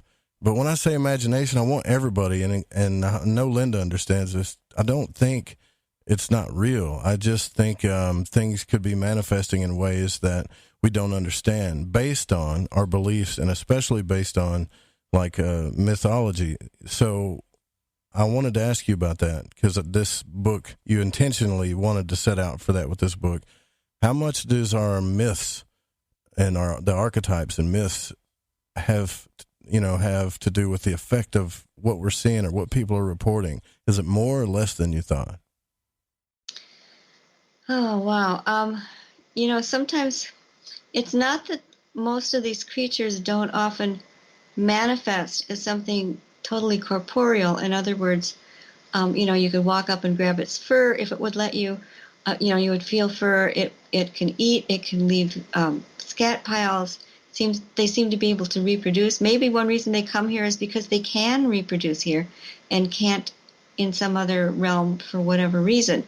Because people often see Bigfoot carrying little Bigfoot around. I've had several reports myself about the dogman, where there seems to be a mother dogman with 3 little ones walking on their hind legs across a road. So it's not that they don't do earthly things. They may really like that part of it, but then so many of them seem to have this ability just to go somewhere. Now, one thing I've gotten into lately, and I have 2 full chapters devoted to this in the book, hope we didn't lose Linda. Yeah, something definitely didn't like us talking about. What were you talking about before the call dropped? You were talking about. I was talking about the legends on the mountain lions, which it turns out that the black ones are considered to be spirit animals, and they can be like the other things. They can be corporeal when they want, but when you see them walking around, they may have a spiritual agenda. And you'll see that in the film. By the way, that the film is called Return to Wildcat Mountain. You can find it on YouTube or on Facebook. Return, just the trailer. The finished one will be 55 minutes, but the 2.5-minute trailer is just search YouTube for Return to Wildcat Mountain. Okay. But yeah, the black ones are supposed to have spiritual mystic qualities, and indeed, all around southern Wisconsin, you can find effigy mounds that are dedicated and shaped like the panther. They're called water panthers. Wow. Yeah, that's incredible. So the water creatures are that's something I talked to Bruce Fenton about, Linda, that, if we don't think that there are other creatures, all you got to do is look in the ocean. Just look at all the crazy stuff that's there. Flying fish I was seeing the other night too, and thinking, man, it's like a whole nother planet down there. And I think here, I think you're right about a lot of the stuff. I think that we're just in between kind of dimensions, and they're interfacing. Like I say, that's the drink word for tonight. But there are other people, Linda, that don't believe in Bigfoot is any type of Bigfoot dogmen. They don't think it's any type of interdimensional creature at all. They think they just hide well. And I don't know what to think about that. What's your opinion on that? Well, the ones I saw were certainly solid and real. And I think the jury is still out on that one. And it may be that they are solid and real, but perhaps that they have developed some things like, acoustics of their vocal cords, so they can do infrasound or ultrasound to connect with one another. They may do things just to be able to connect at distances with one another that seem supernatural to humans, but it really isn't. 90% of the dogman reports don't have them doing anything more supernatural than walking on their hind legs, which is not supernatural. People think it is. But when you stop and think twice, you just type dancing or walking dog into Google, and you'll find wonderful examples of, dogs doing the Marachi dance and dogs, running perfectly on their hind legs. Bears it's something any mammal can do, but it seems weird to us. And so right away we wrongly consign it to the completely supernatural. Now I'll tell you, Little Basement Billy down in the Michigan basement, that was not something that was a real animal. That was complete phantom. Those 2-dimensional phantom black wolves, I think you can easily tell that they are not regular animals. Or there are Bigfoot manifestations that come in strange too, and then But humans we believe we're real. We have muscles and blood and all that stuff, and we need to eat. And yet, different sorts of depictions of us that look like ghosts or like phantoms can also show themselves. So just because you saw a ghost of a human, you wouldn't say, well, that means all humans are ghosts, right? It doesn't necessarily connect that way. Right. I don't know if I'm making that point well, but no, it does. Yeah, we just have our own ideas about these types of things for sure.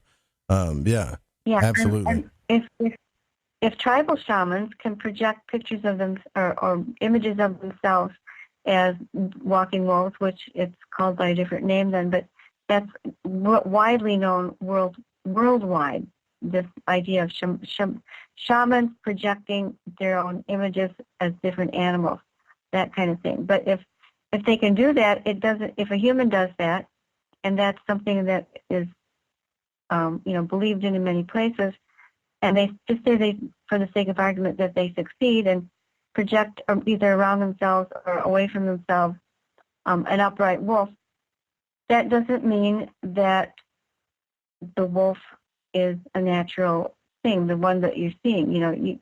There are all these permutations that get very confusing if you think about it too much. It's very easy to overthink this subject. Yeah. Because it just goes beyond what you can.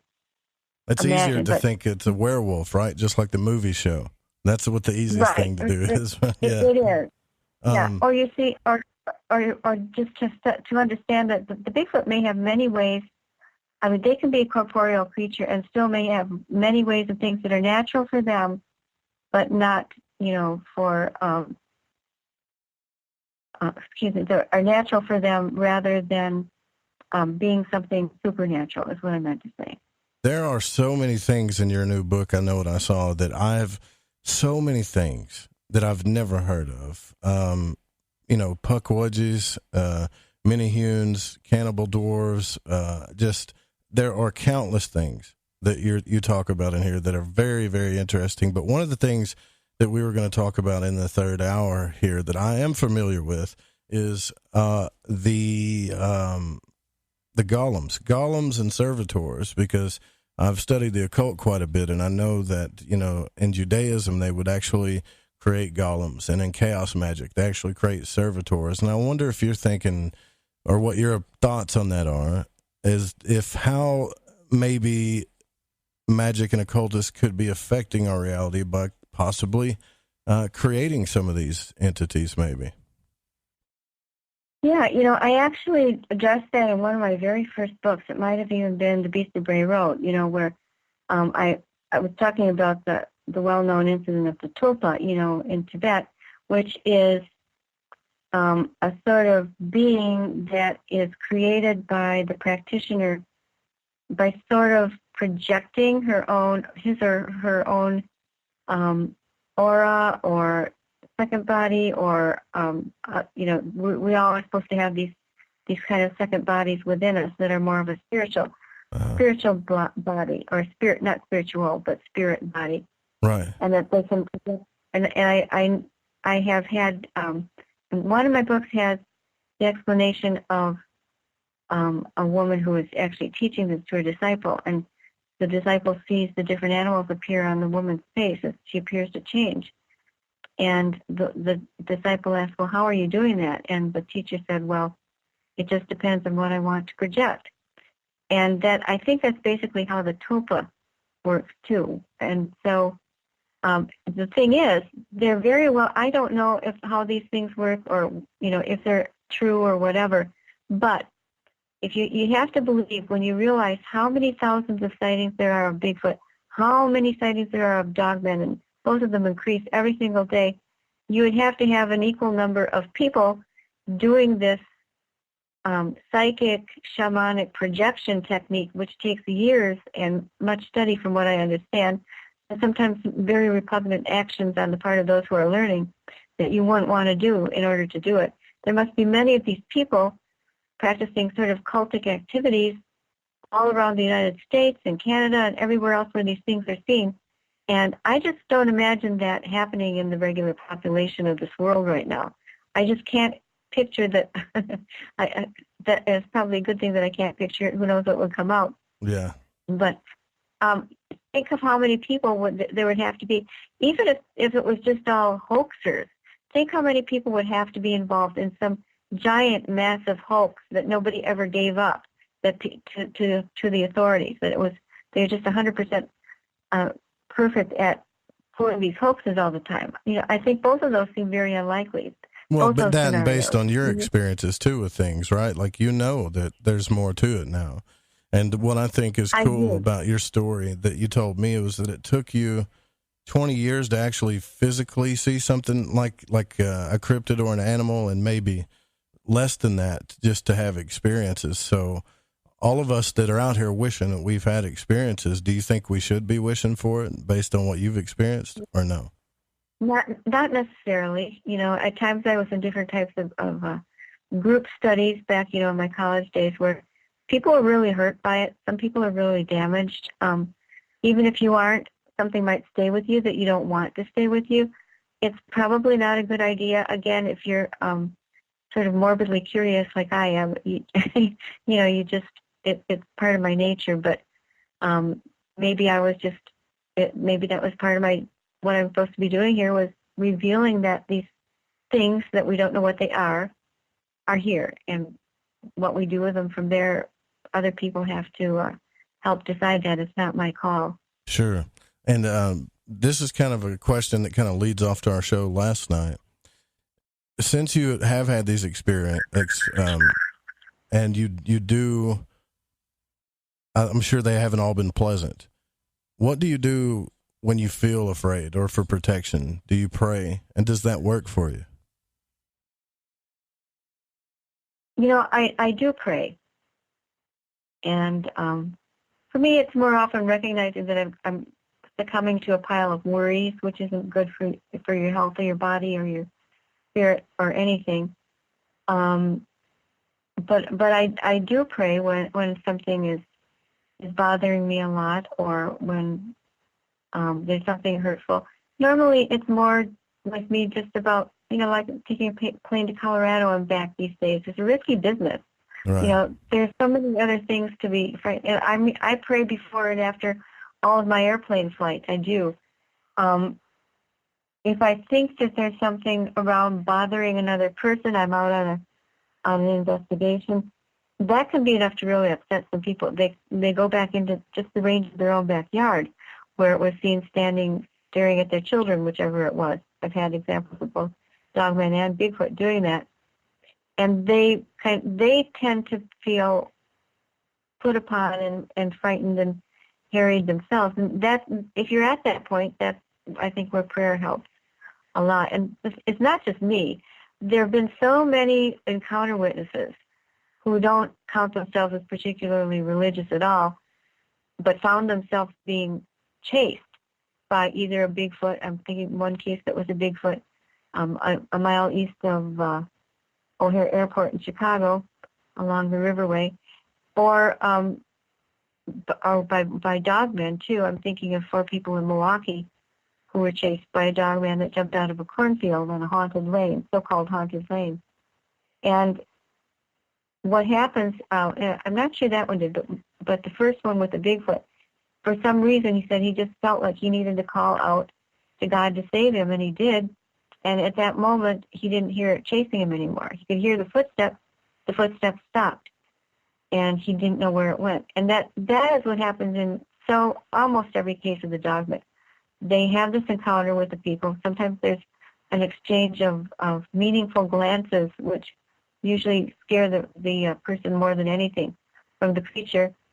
And then if there is any kind of a chase at all, or any kind of an advanced or aggressive behavior from the animal, the person will often just feel led to pray in some way, and it seems to work. Of course, I always like to admonish, those are the ones that live to tell the tale. Yeah, right, yeah. Because there are a lot of missing people, too, which, but I totally get what you're saying about the... Yeah, and I don't need to make fun of any missing people. That's one of the most horrific topics that I can think of. I don't even like to think about that. Anybody who has children or whatever. Right, and I totally understand what you're saying about not giving into fear. And listen, right. I do want to thank you for your time. You're such a nice person and so professional. And now that I'm into your books, I'm pretty much addicted to them like everybody else. I'm sure that I will get more books. But your newest one is I Know What I Saw, Modern Day Encounters with Monsters of New Urban Legend and Ancient Lore. And hopefully you're still going to continue writing, right? You're still going to continue this whole thing. I think I kind of have to. Yeah, I've got another book sort of taking shape in my head So I'll have to see how that goes. But I need to get past the film debut, which should be coming soon. And again, just in case anybody didn't get that, it was Return to Wildcat Mountain. And if you want to follow me, please on lindagodfrey.com. I will be announcing all that sort of thing when it happens, and hopefully get back to updating. Since this book came out, it's been just a different sort of experience. And I've just gotten behind in little things like updating my calendar and that sort of thing. But you will also find things that aren't in the book and things that I just put in there here and there. And it goes back quite a distance. So just lindagodfrey.com is sort of got it all. Fantastic. Thank you so much, Linda, for coming on the show. Hope we can have you back one day when all this new material comes out. It was such a pleasure talking to you. Thanks. I had a great time, and I appreciate you and all of your listeners. Thank you all for listening to whatever things come out of my mouth, which I'm never sure what's going to happen that way. You gotta love late night radio. Linda Godfrey, everybody. LindaGodfrey.com. Go follow her on Twitter, Facebook. Get the book. I Know What I Saw. We'll be right back.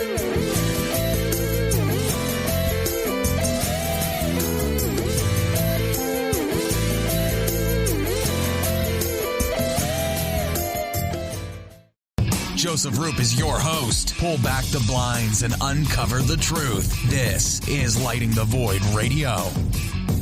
You're listening to The Fringe FM.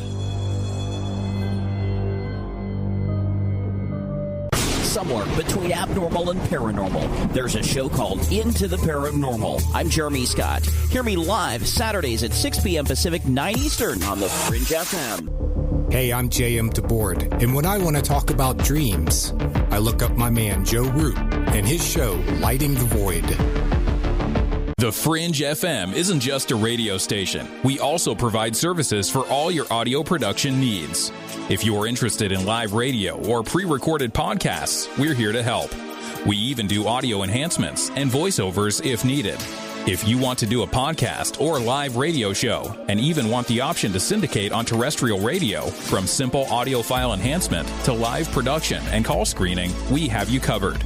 We have worked with some of the best professionals in the business in order to provide coaching instruction for content creation, show structure, and more. Contact The Fringe Digital Media for more at info@thefringe.fm. That's info@thefringe.fm. Or call 501-777-5631 for a consultation. Listen, I want to tell you about G.I. Joy from GetTheT.com. It's the best alchemical concoction of goodies for your stomach and digestive system I can recommend, and that's all based on my experience. Packed with colostrum, acidophilus, aloe, peppermint, and turmeric. If you do your own research, then you know this is the bee's knees for the stomach and digestion. Now, due to Big Brother's ears and the eye in the sky, you know I can't go into the details about what it helped me with. All I can say is I got relief.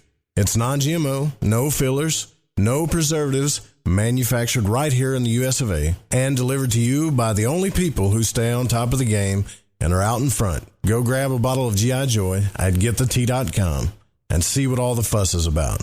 Again, that's GetTheT.com. Hi, this is Sammy. Join us in the Deep South as we're lighting the void with Joe Roop on the Fringe FM.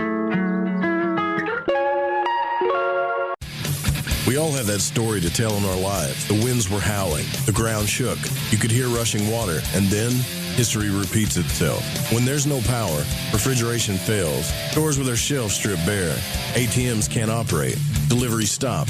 Then what? These events can last days or weeks. You need a plan. In statements made during recent interviews, FEMA Administrator Brock Long has repeatedly urged all Americans to understand three truths. FEMA is broke, the system is broken. If this is the new normal, Americans can't rely on federal cavalry when disaster strikes. Don't get caught out in the elements empty-handed. Prepare with us by going to preparewiththefringe.com and get your 2-week food supply. 92 servings, 8 food varieties with 25 years shelf life. Normally $137. now only $75. Or get a month's supply, normally $247, now only $147, shipped in one business day. Just go to preparewiththefringe.com or call 888-440-7931. That's 888-440-7931. Get this great offer and be prepared while it lasts.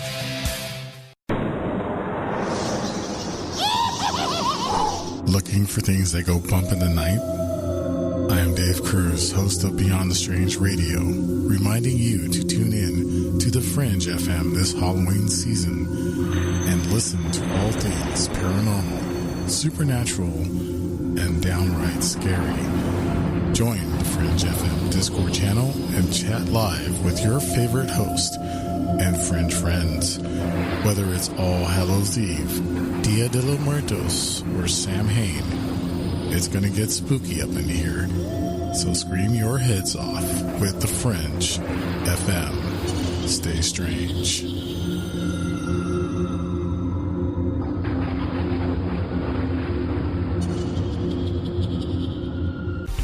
Right, me old Chinas. I know it's an ad break, but before you lot shoot off and make yourself a cup of Rosie Lee or whatever else it is you're going to sling down your Gregory Peck, you need to listen to me babble. If, like me, you found your way to Light in the Void via a downloadable podcast, you might want to take a butcher's at the Fringe FM Wind and Kite. You won't Adam and Eve how many other shows there are or what they rabbit on about.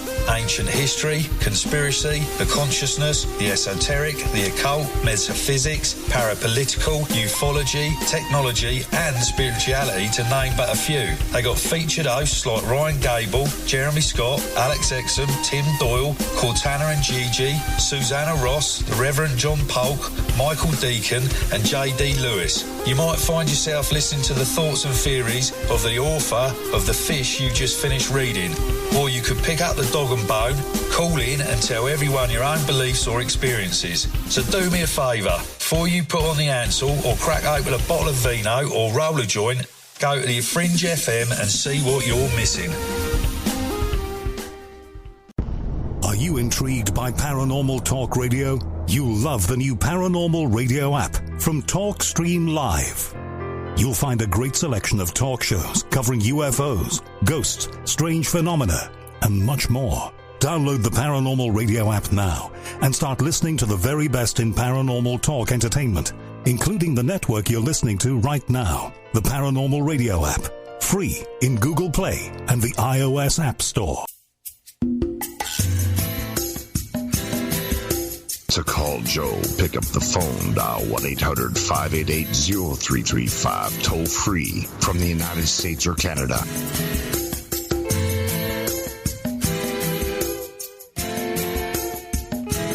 Well, I want to thank Linda Godfrey for coming on the show. That was her first time ever being on Lighting the Void, and it was really cool. What a very nice lady she is. Nice woman, very professional. Some of the conversations we had during the break really, she gives me kind of that down-home type feeling, you know, like one of these people that you don't want to slip a curse word in front of because they're so nice, you know. The Reverend Dan Lopez is with us here in the third hour, and I wanted to expand on this subject a little bit more. I don't want you to think it's dark stuff, but how the occultists and certain magicians kind of could be creating some of this stuff. And what did you think about Linda being on the show for the first time, though, Dan? Pretty cool, right? Oh, yeah, very cool. I've heard of her before. I had not been able to listen to any of her shows, but yeah, she's been talked about among the circles for a long time. Yeah, big time. Like when I picked up the phone to call her, I was like, "Hey, I'm kind of nervous to talk to you because you got such a big fan club." And she's like, "Well, I'm pretty nervous to talk to you too." So because you could tell that she's kind of reserved until she gets to know you, and that's really cool. But her book, man, I can see why people really love her work. Because I've read other books on cryptids and stuff, and it just didn't get my attention. But this one, I don't know if it's the facts that she throws in, or maybe it's how she approaches the subjects, but there's definitely something that just keeps you glued to it. And I got the Audible version, so I can't imagine when people get the paperback how their active imagination is working, some good stuff. So sweet. Earlier I brought up what I wanted to talk about was a couple of things. Now, first I was going to start with the Jewish folklore golem, not the, golem that's in the Lord of the Rings, which I'm sure they're probably symbolizing somehow in that movie. But there are a couple of things that I think could be happening when people see certain things that we're manifesting magically. Now, one of them is a golem, and that's spelled, well, it's spelled a lot of different ways, but in Jewish folklore, it's spelled Golem, and it's actually defined as an animated anthropomorphic being that is magically created entirely from inanimate matter, usually clay or mud. The word was used to mean an amorphous, unformed material in Psalms and medieval writing. So there's a couple of shows out there that talk about it too, where it shows people making golems. But I have never experienced anything like that. I've never tried to create a servitor or a golem. I know that Frederick Xavier even has a course on servitors. I just, honestly, Dan, I don't want to mess with any of that stuff right now. Like, I don't care how cool it may be or how fun and exciting it may be. I got too much stuff to work on with myself, but I might study it, but I'm not going to mess with it. What about you? I ain't touching that stuff. I mean, it's cool to get an education on it and everything like that and go through the whole understanding of it all, but not me. I can only imagine some little thing freaking taking off and be like, yo, man, where you going? Yeah, well, look at what happened with the Slender Man, right? And that's just a tulpa. If that was created magically by somebody, look what it caused to do. It caused two pre-teenage girls, or two pre-teenagers, I don't know about if they were girls, I don't remember, but tried to stab somebody. They stabbed somebody 19 times over Slender Man. Didn't kill him. But that's the thing that people don't understand. The psyche is a lot more fragile than people want to, portray it as, because things as far as like influencing and stuff like that, depends on your mindset, your maturity, your wisdom, and if you're like sheltered in many aspects, you can fall for a lot of stuff. And people fall for a lot of stuff anyway. Even when they're seeking, they start listening to stuff that is it's just relatable, and to their lives. And as long as it's, delivered in the proper way, people will fall for anything. Yeah, that's exactly my point. And Linda made a good point, right? We were talking about this with Dark Waters last night. You don't have to mess with magic to protect yourself. You take Linda, right? She said, I didn't have any experiences till I was, I don't know, maybe 10 years in. And then she started actually seeing things as 20 years in. She started having actual experiences with cryptids. And, it is kind of funny that she said, well, anytime that I get afraid, I have this understanding and wisdom that giving into the fear of it is what's going to cause things to get out of hand, right? So a simple prayer could change everything. And I don't think we give enough credit to that, like faith. We should give more credit to that. It seems to be like the bane of existence when it comes to talking about God and faith and stuff like that. Everybody gets all bent out of shape. I'm not talking about like, our listeners, but just in general. When you bring it out there, it's like everybody's got their own thing, and it's like a defense mechanism comes up. It's just like, well, I do this and I do that, and your way is I don't know. I'm like, look, man, everybody's got a way of dealing with their stuff, and it doesn't necessarily have to be the same as yours. And yeah, for sure. And another thing too is here lately, if you believe in astrology like I do, a lot of people may think that they're cursed too, right now. But there's some crazy planetary alignments going on right now. There's so many people going through life changes right now, having to, quote, get rid of the old to bring in the new right now. It's earth-shattering, like paradigm changing to a lot of people. I've seen it all over social media. I'm getting the messages about it. And it's just one of those things where in order for you to get through it, you're going to have a good foundation. You're going to have some kind of faith. And if you don't have any of those things, then you're just going to have to hold on, grab a hold of something and hold on until it's over with, Oh, yeah. if anybody's been getting on the social medias at all, it's just like, there's some entertaining stuff. There's some, the normal rhetoric that goes on with the politics and everything like that. But there's a boatload of freaking butthurt going on. It's just like, okay, we're going to turn this off for a few hours because I think I've had my fill. Yeah. I've got other things to deal with, and I got my own life stuff to hang on to. So I'm like, all right, see ya. Yeah, there's a lot of that going on. And I'll talk about golems here in just a second, but there's a lot of that going on. Like, hey, don't forget your value. You're valuable. You're worth something, this and that. Look, I get it, okay? Let's stop reminding, we don't have to do this anymore. I went through it too. I understand. We're all valuable, but you got to stop. I guess just stop letting people tell you who you are. That's a big thing, right? And then just know that sometimes life sucks. That's all there is to it. You can't get around. You can be as positive as you want to be. Sometimes stuff gets hard and life sucks, and then you just got to go through it, and you learn your lesson. And you say, okay, I don't want to do that anymore, And so if you're playing with things you shouldn't be playing with, don't. That's all I can say. And this is like a golem thing, right? So here's the golem thing I want to talk to you about. The most famous golem narrative involves Judah ben Bezalel. I can't say his name right. The late 16th century rabbi of Prague. Now, there's a bunch of tales different on how these golems work or they're brought to life and how they control them afterwards. But there's an article in Moment magazine that says the golem is highly mutable. It's a highly mutable metaphor with seemingly limitless symbolism. It can actually be a victim or a villain, a Jew or a non-Jew, a man or a woman, or sometimes both. And over the centuries, it has been used to connote war, community, isolation, hope, and despair. The etymology of the word only appears in the Bible in Psalms 139:16, which is one time, and it's spelled Golem, according to the Hebrew letter. That means light form, which is really, or my light form. Or raw material, which is like an unfinished human being before God's eyes. So you know how people talk about, Dan, like, I believe there's these soulless beings, or I was contacted by a soulless being or something. I wonder if that's what they're talking about. Do you believe that there's people walking around with no souls? Is there at all?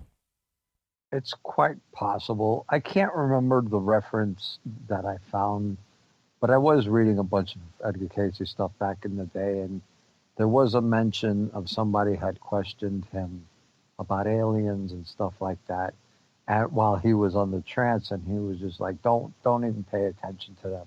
He's like, something about those are the bastards of the universe and blah, blah, blah. I was like, wow.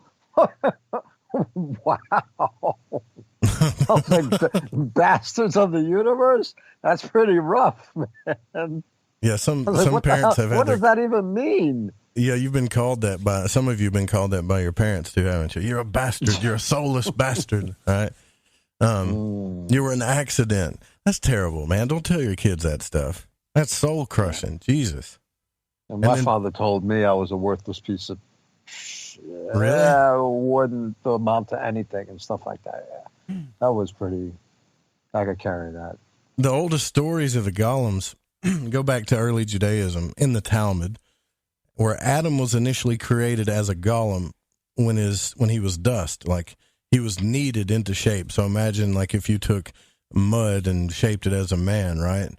But like Adam, all golems are created from mud by those close to divinity, but no anthropogenic golem is fully human. Now, early on, the main disability of the golem was its inability to speak. So it was always a creature or a human-like creature that couldn't speak. That's the trippy part about it. Now, during the Middle Ages, there is a book, I brought this up on the show before, called the Sefer Yetzirah, which is a book of creation, and we'll talk about that here in a minute, too, where magicians were actually talking about the hypercube and the dimensions of space. But in the Sefer Yetzirah, this was studied as a means to create and animate a golem. Now, although there's like, and I'm looking at Wikipedia, you guys have figured that out, right? Just because I don't want to mumble too much. But although there is little in the writings of Jewish mysticism about it that supports the belief, it was believed that golems could be activated by an ecstatic experience induced by ritualistic use of various letters of, guess what, the Hebrew alphabet, or forming the Shem, any one of the names of God, wherein the Shem was written on a piece of paper and inserted in the mouth or the forehead of the golem. Hello. All right, so I don't know if you guys have been keeping up with the show, but yeah, we kind of talked about that. The symbolism of the forehead, the mouth, and the right hand, okay? A golem is inscribed with Hebrew words in some tales, for example, some versions of Shalom and Preg, as well in Polish tales and versions of the Brothers Grimm, such as the word emet, which means truth in Hebrew, written on its forehead. The golem could then be deactivated by removing the aleph, which is that letter in emet, thus changing the inscription from truth to death. So all they had to do was take one letter out, and now it means death, and the thing would be deactivated. So here we are looking at old Jewish magic where they would actually create something out of mud, write some Hebrew letters on it, and send it for God knows what, you know. Now, there is a book that Dion Fortune wrote about called The Magical Wars of Britain. I don't think that's the title, but where she talks about how Aleister Crowley and Samuel MacGregor Mathers, and there was this whole magical war going on where they were sending things like this towards each other. Could have been servitors, it could have been golems, who knows. But I think that sometimes some of these encounters, I think, could be actual golems. And the reason why I think some people see them and some people don't, honestly, Dan, I think it has a lot to do with what they believe in their faith. You know, if they're protected, maybe they won't see it. But if they're not, and then they don't know what they believed, and they're just a confused mess full of fear, well, guess what? They're going to have some crazy experiences, right? That's what it seems like is going on to me sometimes. Yeah. Yeah. I think I agree with you. I think to the point where if you're open to it, the more open you are to these things being in existence, then you are more apt to experience, you know, the like of it. Whereas in the people who don't will just like, even if they did come upon such a thing, it wouldn't register in theirs. It just wouldn't register to them. Yeah, because do you remember when I told you when I had anxiety attacks, like panic disorder, big time, right? I would just have them all the time. Right. And that guy's that was sitting, when I was working in construction, he was sitting in a gable, and it was like Devil's got you, boy. That's right, man. It was 6:30 in the morning, and his name was Denver. I remember his name. He was a cool cat, too, always stoned, always smoking weed, right? But he had this kind of Matthew McConaughey approach about him. But he would never, like, mess with your head. He wasn't that kind of person. But since I was full of fear and anxiety, since I was praying night and day to try to get this panic disorder out of me, I would go to work, and we'd get on the job site at about 6:30 in the morning. And, you know, I'm standing outside this porta potty, and I look up, and he's looking down at me. He said, "Hey, Joe." And he just he didn't really say it where you could hear it, the words, but you could see what he was saying with his mouth. He said, "The devil's got you, boy," like that. And then he just kind of smiled and just shook his head, yes, you know, like real slow a few times with his eyes wide open.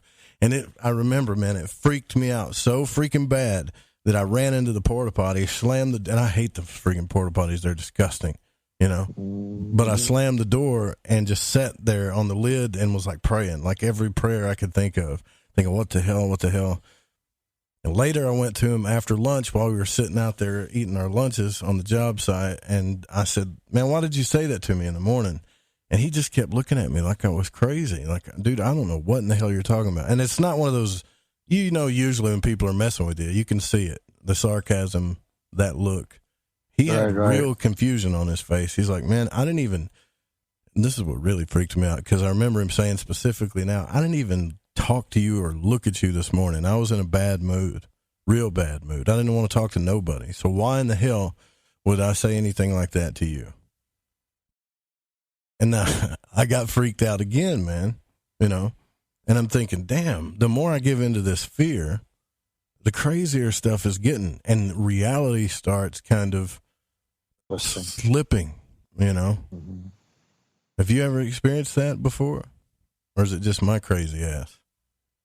To the point where it's like, yeah, it's, I could well, why do you think I stay busy all the time? Because my head can go into places where it really doesn't need to be going. So Yeah. I have to keep it occupied. So, because I've had those moments where it's like, it just goes on and on and on. And all of a sudden things start occurring, and it's like almost to the point where it seems to confirm that what I'm going through is real. And I'm like, yeah, no, let's not confirm this, because that's just too much to bear, to be honest with you, because my head just goes into loop cycles of all kinds of retarded stuff. And so I'll start projecting, I'll start thinking of the past at the same time. And so at the moment, all of a sudden you'll get a call, something happened. You get an email, something happened. You get a freaking letter, something happened. You listen to the radio, something happened. And you're like, what the flip, man? Yeah. Right. And it's just like, and you hate to ask, but what else could happen? And then sure enough, you get the answer within minutes to moments.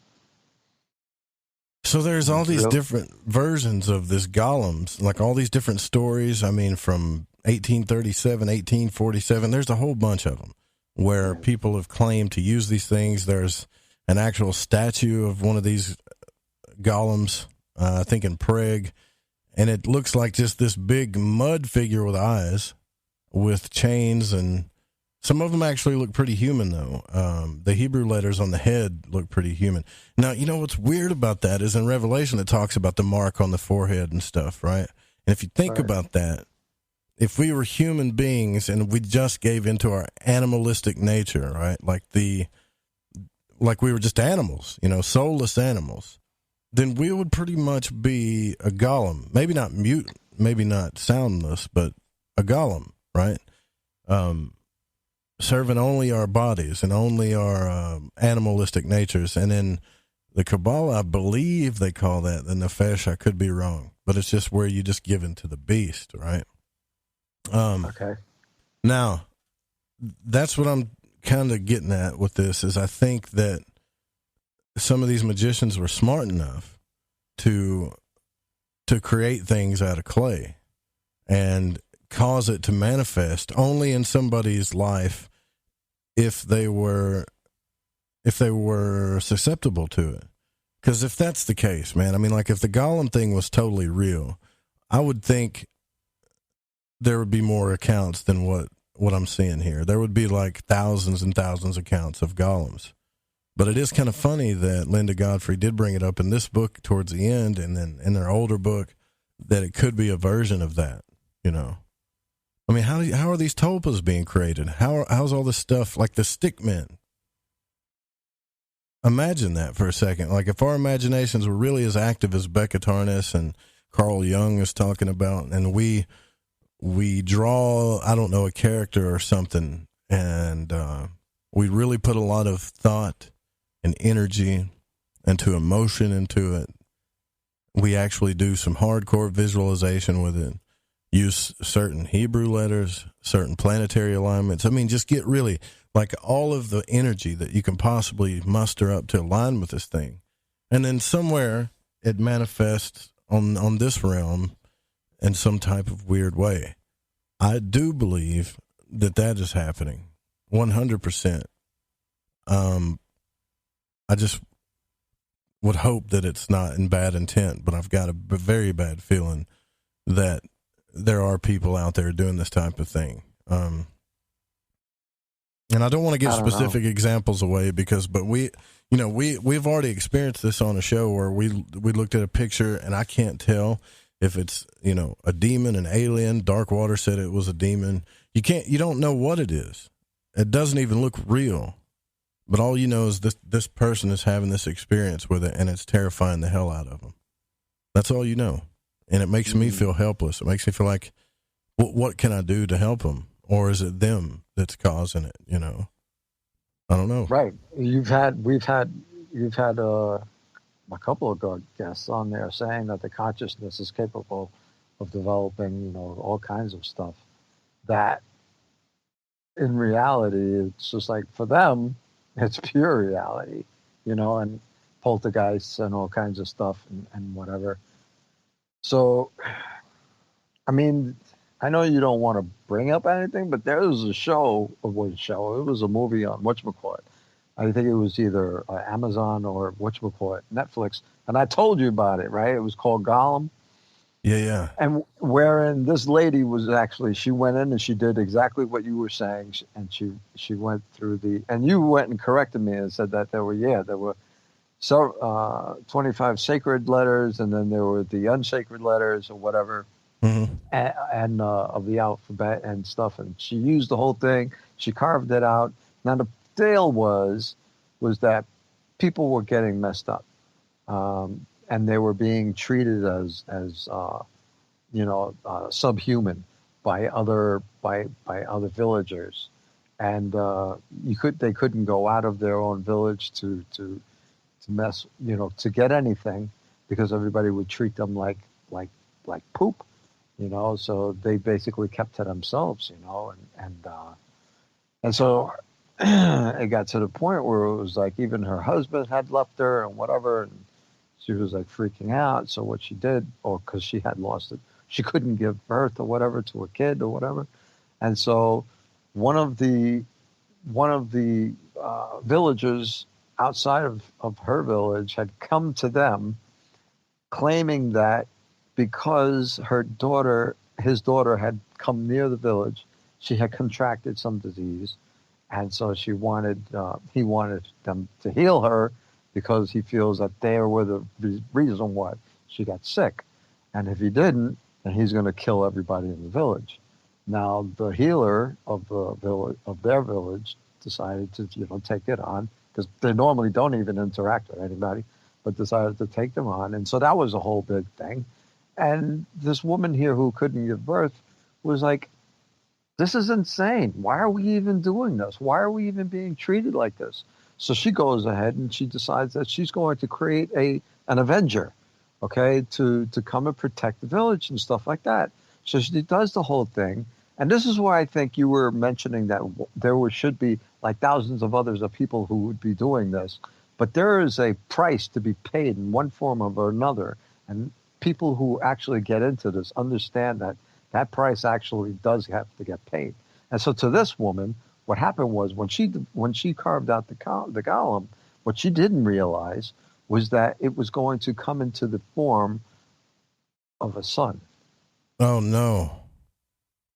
Right. Yeah, I got to watch that then. And so she developed a whole kind of relationship with this thing. And so whatever was going out, and she had bad thoughts to whoever was messing with him, this thing would come out there and actually do what needed to be done to avenge. And, and then, it took a while. Yeah. So the story really gets really crazy. So, yeah, you're going to want to watch this one. But it was like something, it was very insightful, I thought, into all the aspects of what happens in and around such an event. Well, yeah, that is pretty intriguing. Look, and there's a lot of shows that are revealing more and more of this stuff. That's why I think more and more people are actually dabbling, and they just don't want to admit it. But we're at the last break. They definitely are, right? Oh, yeah. Dion Fortune had one. Oh, man. We got to get into that, too. Plus, we'll talk about servitors and probably one of the scariest haunted houses known to man. We'll be right back. Quick break.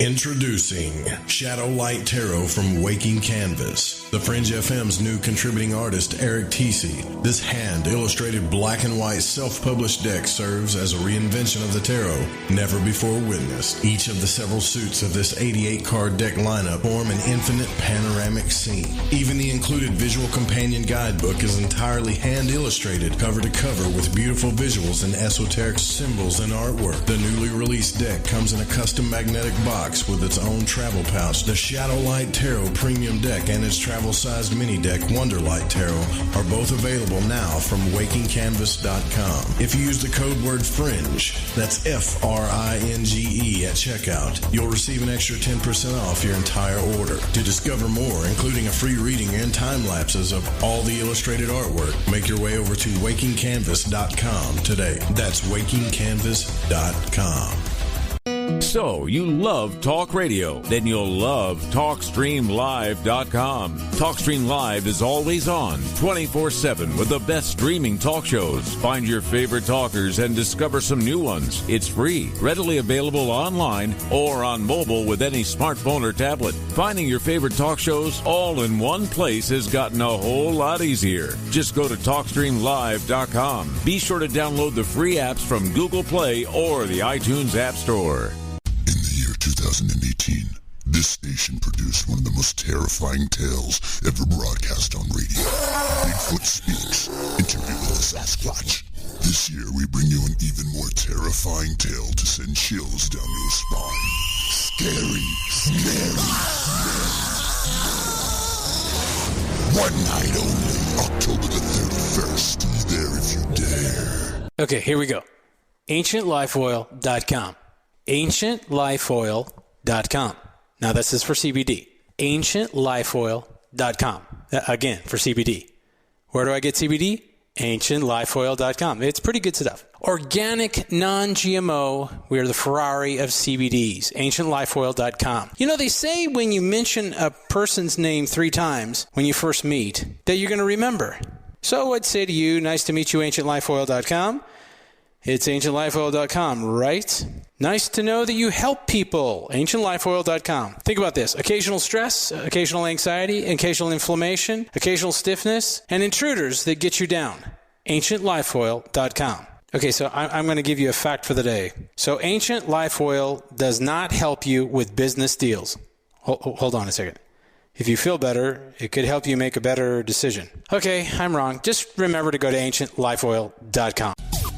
Hey, Fringe FM listeners. Did you know that when you're on the road with limited data or no Wi-Fi available, you can still listen to every minute of the Fringe FM by calling 701-719-3971. No smartphone, app, or internet needed. Saves your data plan and no extra cost if you have unlimited minutes. Call 701-719-3971. That's 701-719-3971. Listen to the Fringe FM on any phone, anytime, anywhere. We all have that story to tell in our lives. The winds were howling, the ground shook, you could hear rushing water, and then history repeats itself. When there's no power, refrigeration fails, stores with their shelves strip bare, ATMs can't operate, deliveries stop. Then what? These events can last days or weeks. You need a plan. In statements made during recent interviews, FEMA Administrator Brock Long has repeatedly urged all Americans to understand 3 truths. FEMA is broke, the system is broken.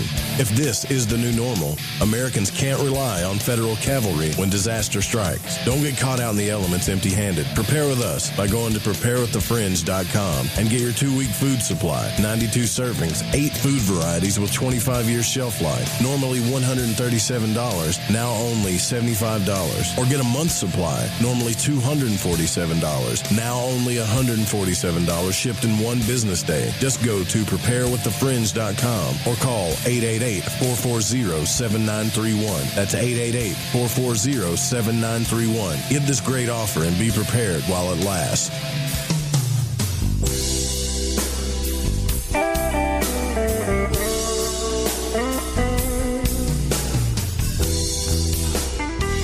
Well,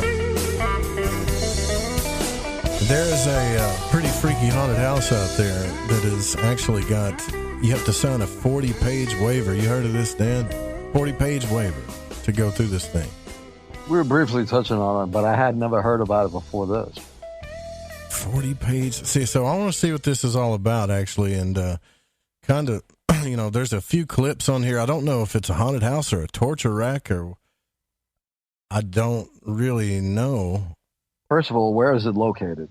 Well, it is. Let me look. Let me pull this 40-page waiver. It's got people blindfolded and bleeding on this thing. Jesus.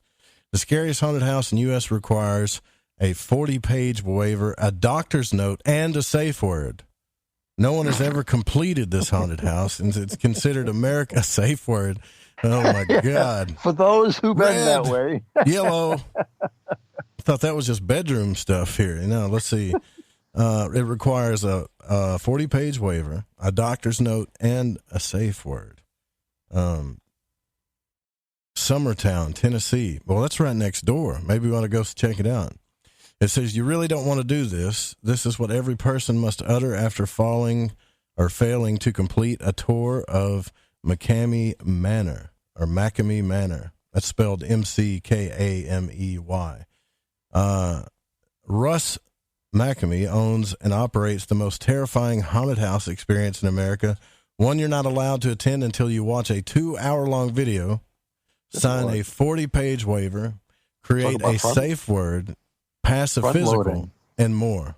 Say what now? Sounds like front loading to me. I don't want anything to do with this.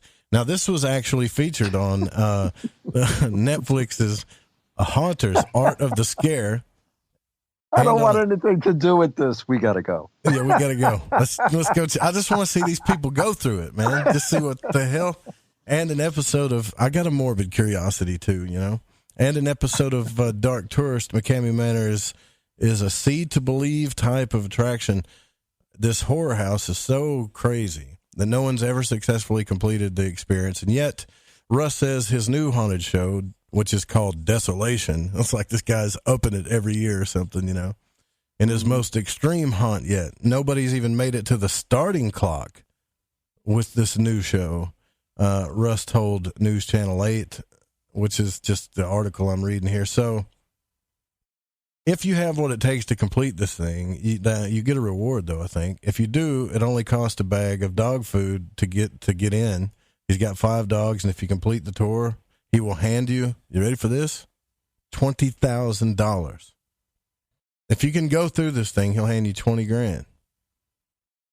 He said it's not as easy as just a bag of dog food, as you probably gathered by now, but the website lists 7 must-do items before the tour can begin.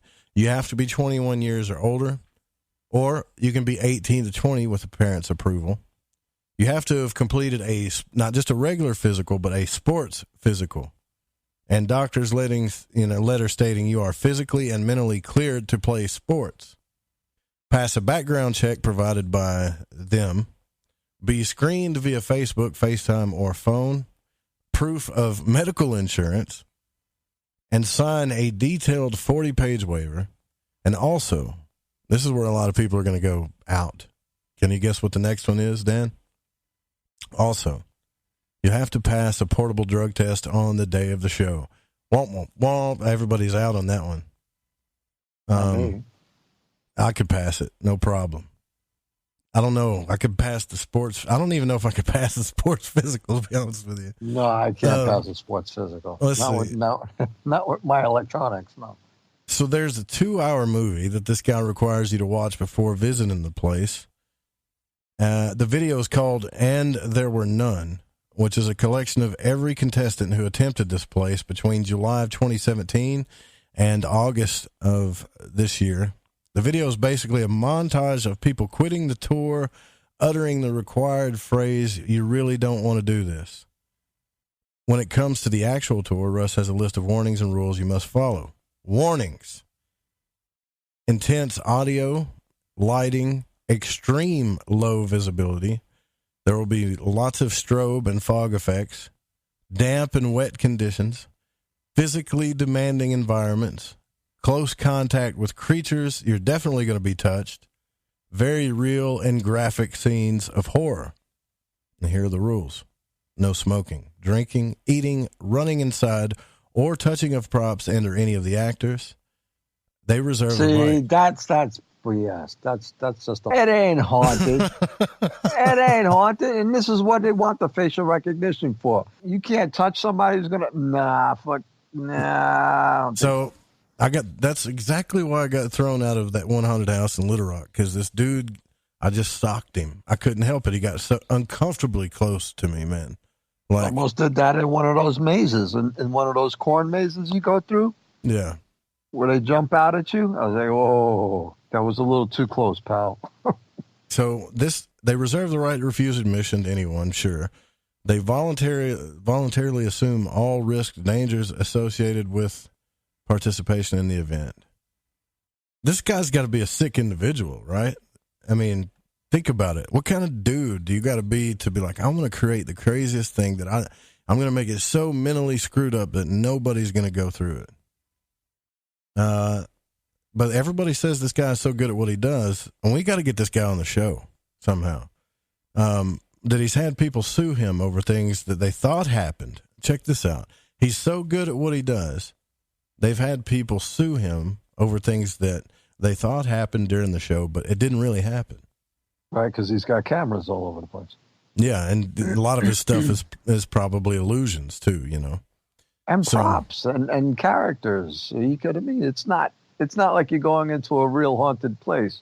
You're going into something that somebody made up.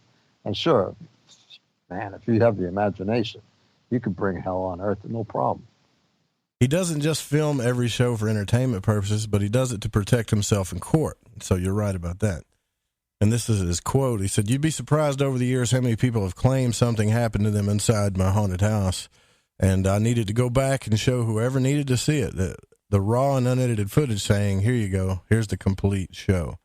So this whole thing definitely is about the mind. He's messing with people's mind more than anything.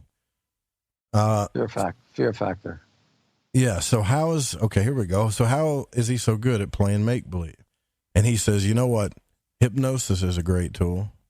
When I use, oh man, see, that sounds dangerous to me right there. Hypnosis.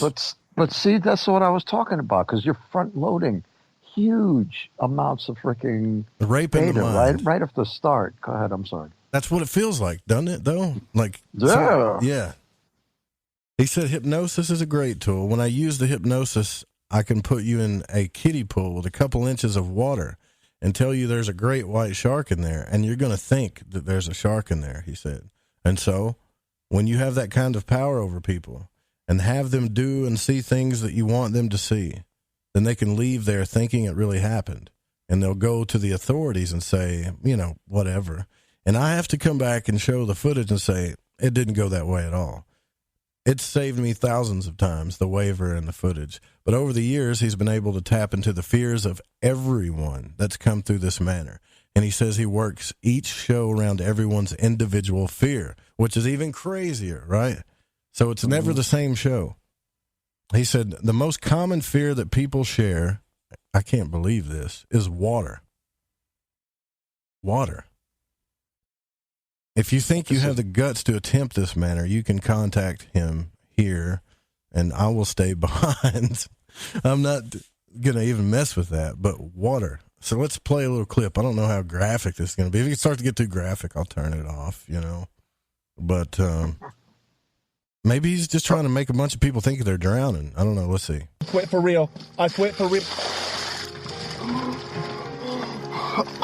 Oh, that's gross. He's throwing mud and water on people. Talk to the fans. Get your head back over there. Talk to him right now. Don't be laughing anymore. Yes. You really don't want to do this. Well, that's the safe word. I'm going to swallow my pride, guys, and say I'm not going to do it today. This is just too much for me. This is probably the craziest MM I've ever not even... Took my milk money and kicked my ass. I quit. This is insane. I'm tapped out. My name's Brian Vanover. Yep, I'm not going to do that. I don't want the $20,000. I don't. So there's easier ways of getting $20,000. Yeah, I don't want the $20,000. I don't want to mess with that. So he's going to individually interview everybody. And then figure out what your worst fear is and then just toy with you. Bring it to you. Yeah. I'm kind of admiring this guy, actually. He likes to play with people's mind. He gets to do it because he knows all the legal ins and outs. And he's got a big carrot, $20,000 at the end of this thing. Actually, it might be a humbling experience for all those egotistical, narcissistic folks out there that think that, how we're talking about narcissists. That's what I'd do. I'd be like, I've got a place that we need to go to, right? And then just put them in there and be like, yeah, see if you can make it to the end of that, because you're so much better than everybody. Nobody's made it through there. We got to get this guy on the show. All right, so Pacho, make it happen. Yeah, Pacho, get this guy on the show. I want to see why he's so sick in the head. Okay, so I want to talk a little bit about servitors. Now, this is a different concept. This is within chaos magic, and a servitor is a psychological complex deliberately created by the magician for a specific purpose. Now, understand what I just said. A chaos magician that creates a psychological complex that they've created deliberately by the magician for a specific purpose that appears to operate autonomously from the magician's consciousness as if it were an independently existing being. It is an entity specifically created by the magician to perform a set of range of tasks. Phil Hine was the first person that wrote about this, that servitors are created by deliberately butting off portions of our psyche and identifying them by means of a name, trait, symbol, etc., after which we can come to work with them and understand how they affect us at a conscious level. Okay. They can create, so what do? They can be created to perform a wide range of tasks, from the specific to the general, and may be considered as expert systems which are able to modify themselves to take into account new factors that are likely to arise whilst they are performing the task. This is a bunch of gibberish to me. All right, here we go. They can be programmed to work with specific circumstances or to be operating continually. They are part of a thought form, continuum, sigils to servitors to egregores to god forms. At the start of the continuum are dumb, unintelligent sigils which represent a particular desire and intention.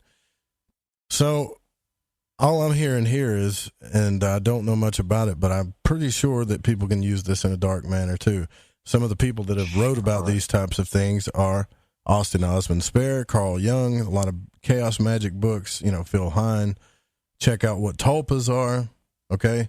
So a lot of the tulpas that we think could be plaguing us could be just a very good magician. So Slender Man, right? Everybody wants to know how this guy originated, how people wanted to stab folks over. It could just be a very, very talented chaos magician that created this thing, caused it enough attention, and now there's books written about it. And it's kind of like, what was that thing Clyde was talking about, that Momo, whatever, Momo.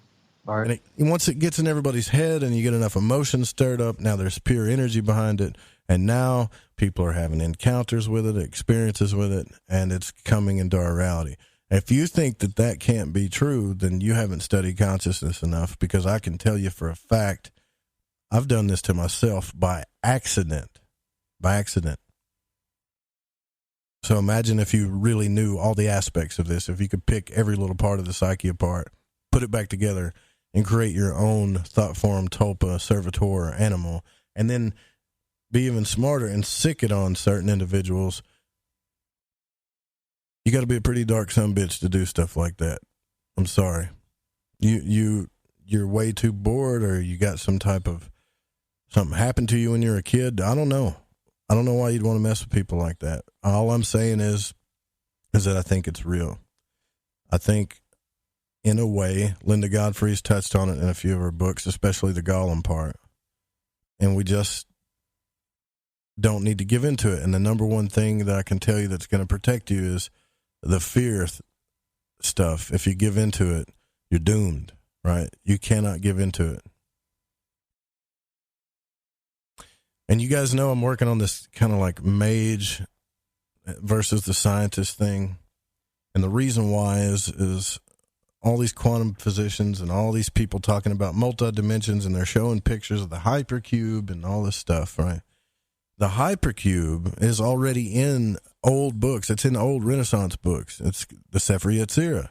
It shows the hypercube in any Rosicrucian or Golden Dawn, I guess you could say, temple.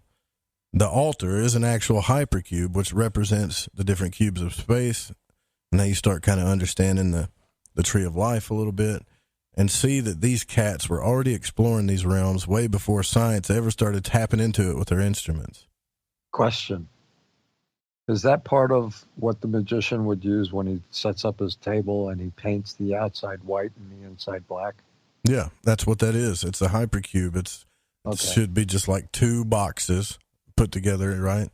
And that's what that represents, the cube of space. Everything in that temple represents something real, especially when it comes to consciousness, and especially when it comes to the tree of life. Are the walls perpendicular to itself, or are they turned on it's edge just for, like, the center of each corner? The way they have it, it's just like stacking two boxes on top of each other, right? Oh, I see. Okay. But you can't actually build, I mean, I guess you could, we can now, but back then, you couldn't really build like a hypercube the way they can now, where it's a cube inside a cube, and you got one moving around the other. But if you read the Sefer Yetzirah, you'll see that through the astrological symbols and all of the different dimensions and cube of space, or you can simply just go to BOTA, or Builders of the Atom, which is Paul Foster Case's branch off of the Golden Dawn. And he has cards on there that show you the cube of space and how the Hebrew letters and all the correspondences relate to the tree of life, as well as the dimensions of space. Now, the fact these Renaissance magicians knew all about this stuff before a scientist ever put an instrument on it ought to tell us that consciousness exploration was pretty much the most important thing. It was the most hidden thing. And now that it's all out, right, and all the secrets are revealed and what's hidden is becoming revealed, just like it says in the Bible, we've got people out there that are swine. And if you use any of this stuff to hurt people, especially the people I love, you're swine. That's why it says don't cast pearls before swine, because you're just, I mean, it's one thing to physically hurt somebody, but it's another one to mess with their psyche. And anybody that's had their psyche messed with enough will tell you, look, I'd rather have my arm broke than go through this stuff. So you're darker than dark. You're Edgar Cayce had once said that the worst sin that you could actually perform on another person is to break their spirit. You can kill them, you can murder them, you can do all kinds of stuff, but to break a person's spirit is like the worst of the worst. It's bad, right? Yeah. I mean, what you got to be. Yeah. Well, and I'm hoping in an advanced society, we'll start figuring this out, and we'll start locking you guys up along with the rest of the criminals, the rest of the murderers and rapists and people that like to screw with people's heads and mess with people's lives, you know, because you're no different than them. I hate to tell you, but you're not. You're the same. You just don't have the guts enough to look somebody in the eye when you do it. Sorry, you're a coward. Tomorrow night, we're going to do like EVPs, Craig Naring, then we're going to have Nish on, and then we're going to have Mary Ducina Friday night, right? Next week's our Halloween deal. We're going to have Varla Ventura on. We're going to do a Halloween special on the 31st. So we're going to kind of just keep throwing stuff on the station for your entertainment pleasure. And, yeah, it's been a fun night. Thanks, Dan, for coming on there. The last. Good. Sure thing. Thanks for having me. We got to get out of here. Please, please don't copy the show without written permission, especially on YouTube. Music was by Chronox, guitar by Bundy. Big shout out to my brother Dan Lopez, Linda Godfrey, Pacho for booking this show, Don, Dennis, Eric Markham, Jeremy Scott, all of you in the Fringe FM chat. I love each and every one of you. Support the show if you can. See you guys tomorrow night. Good night.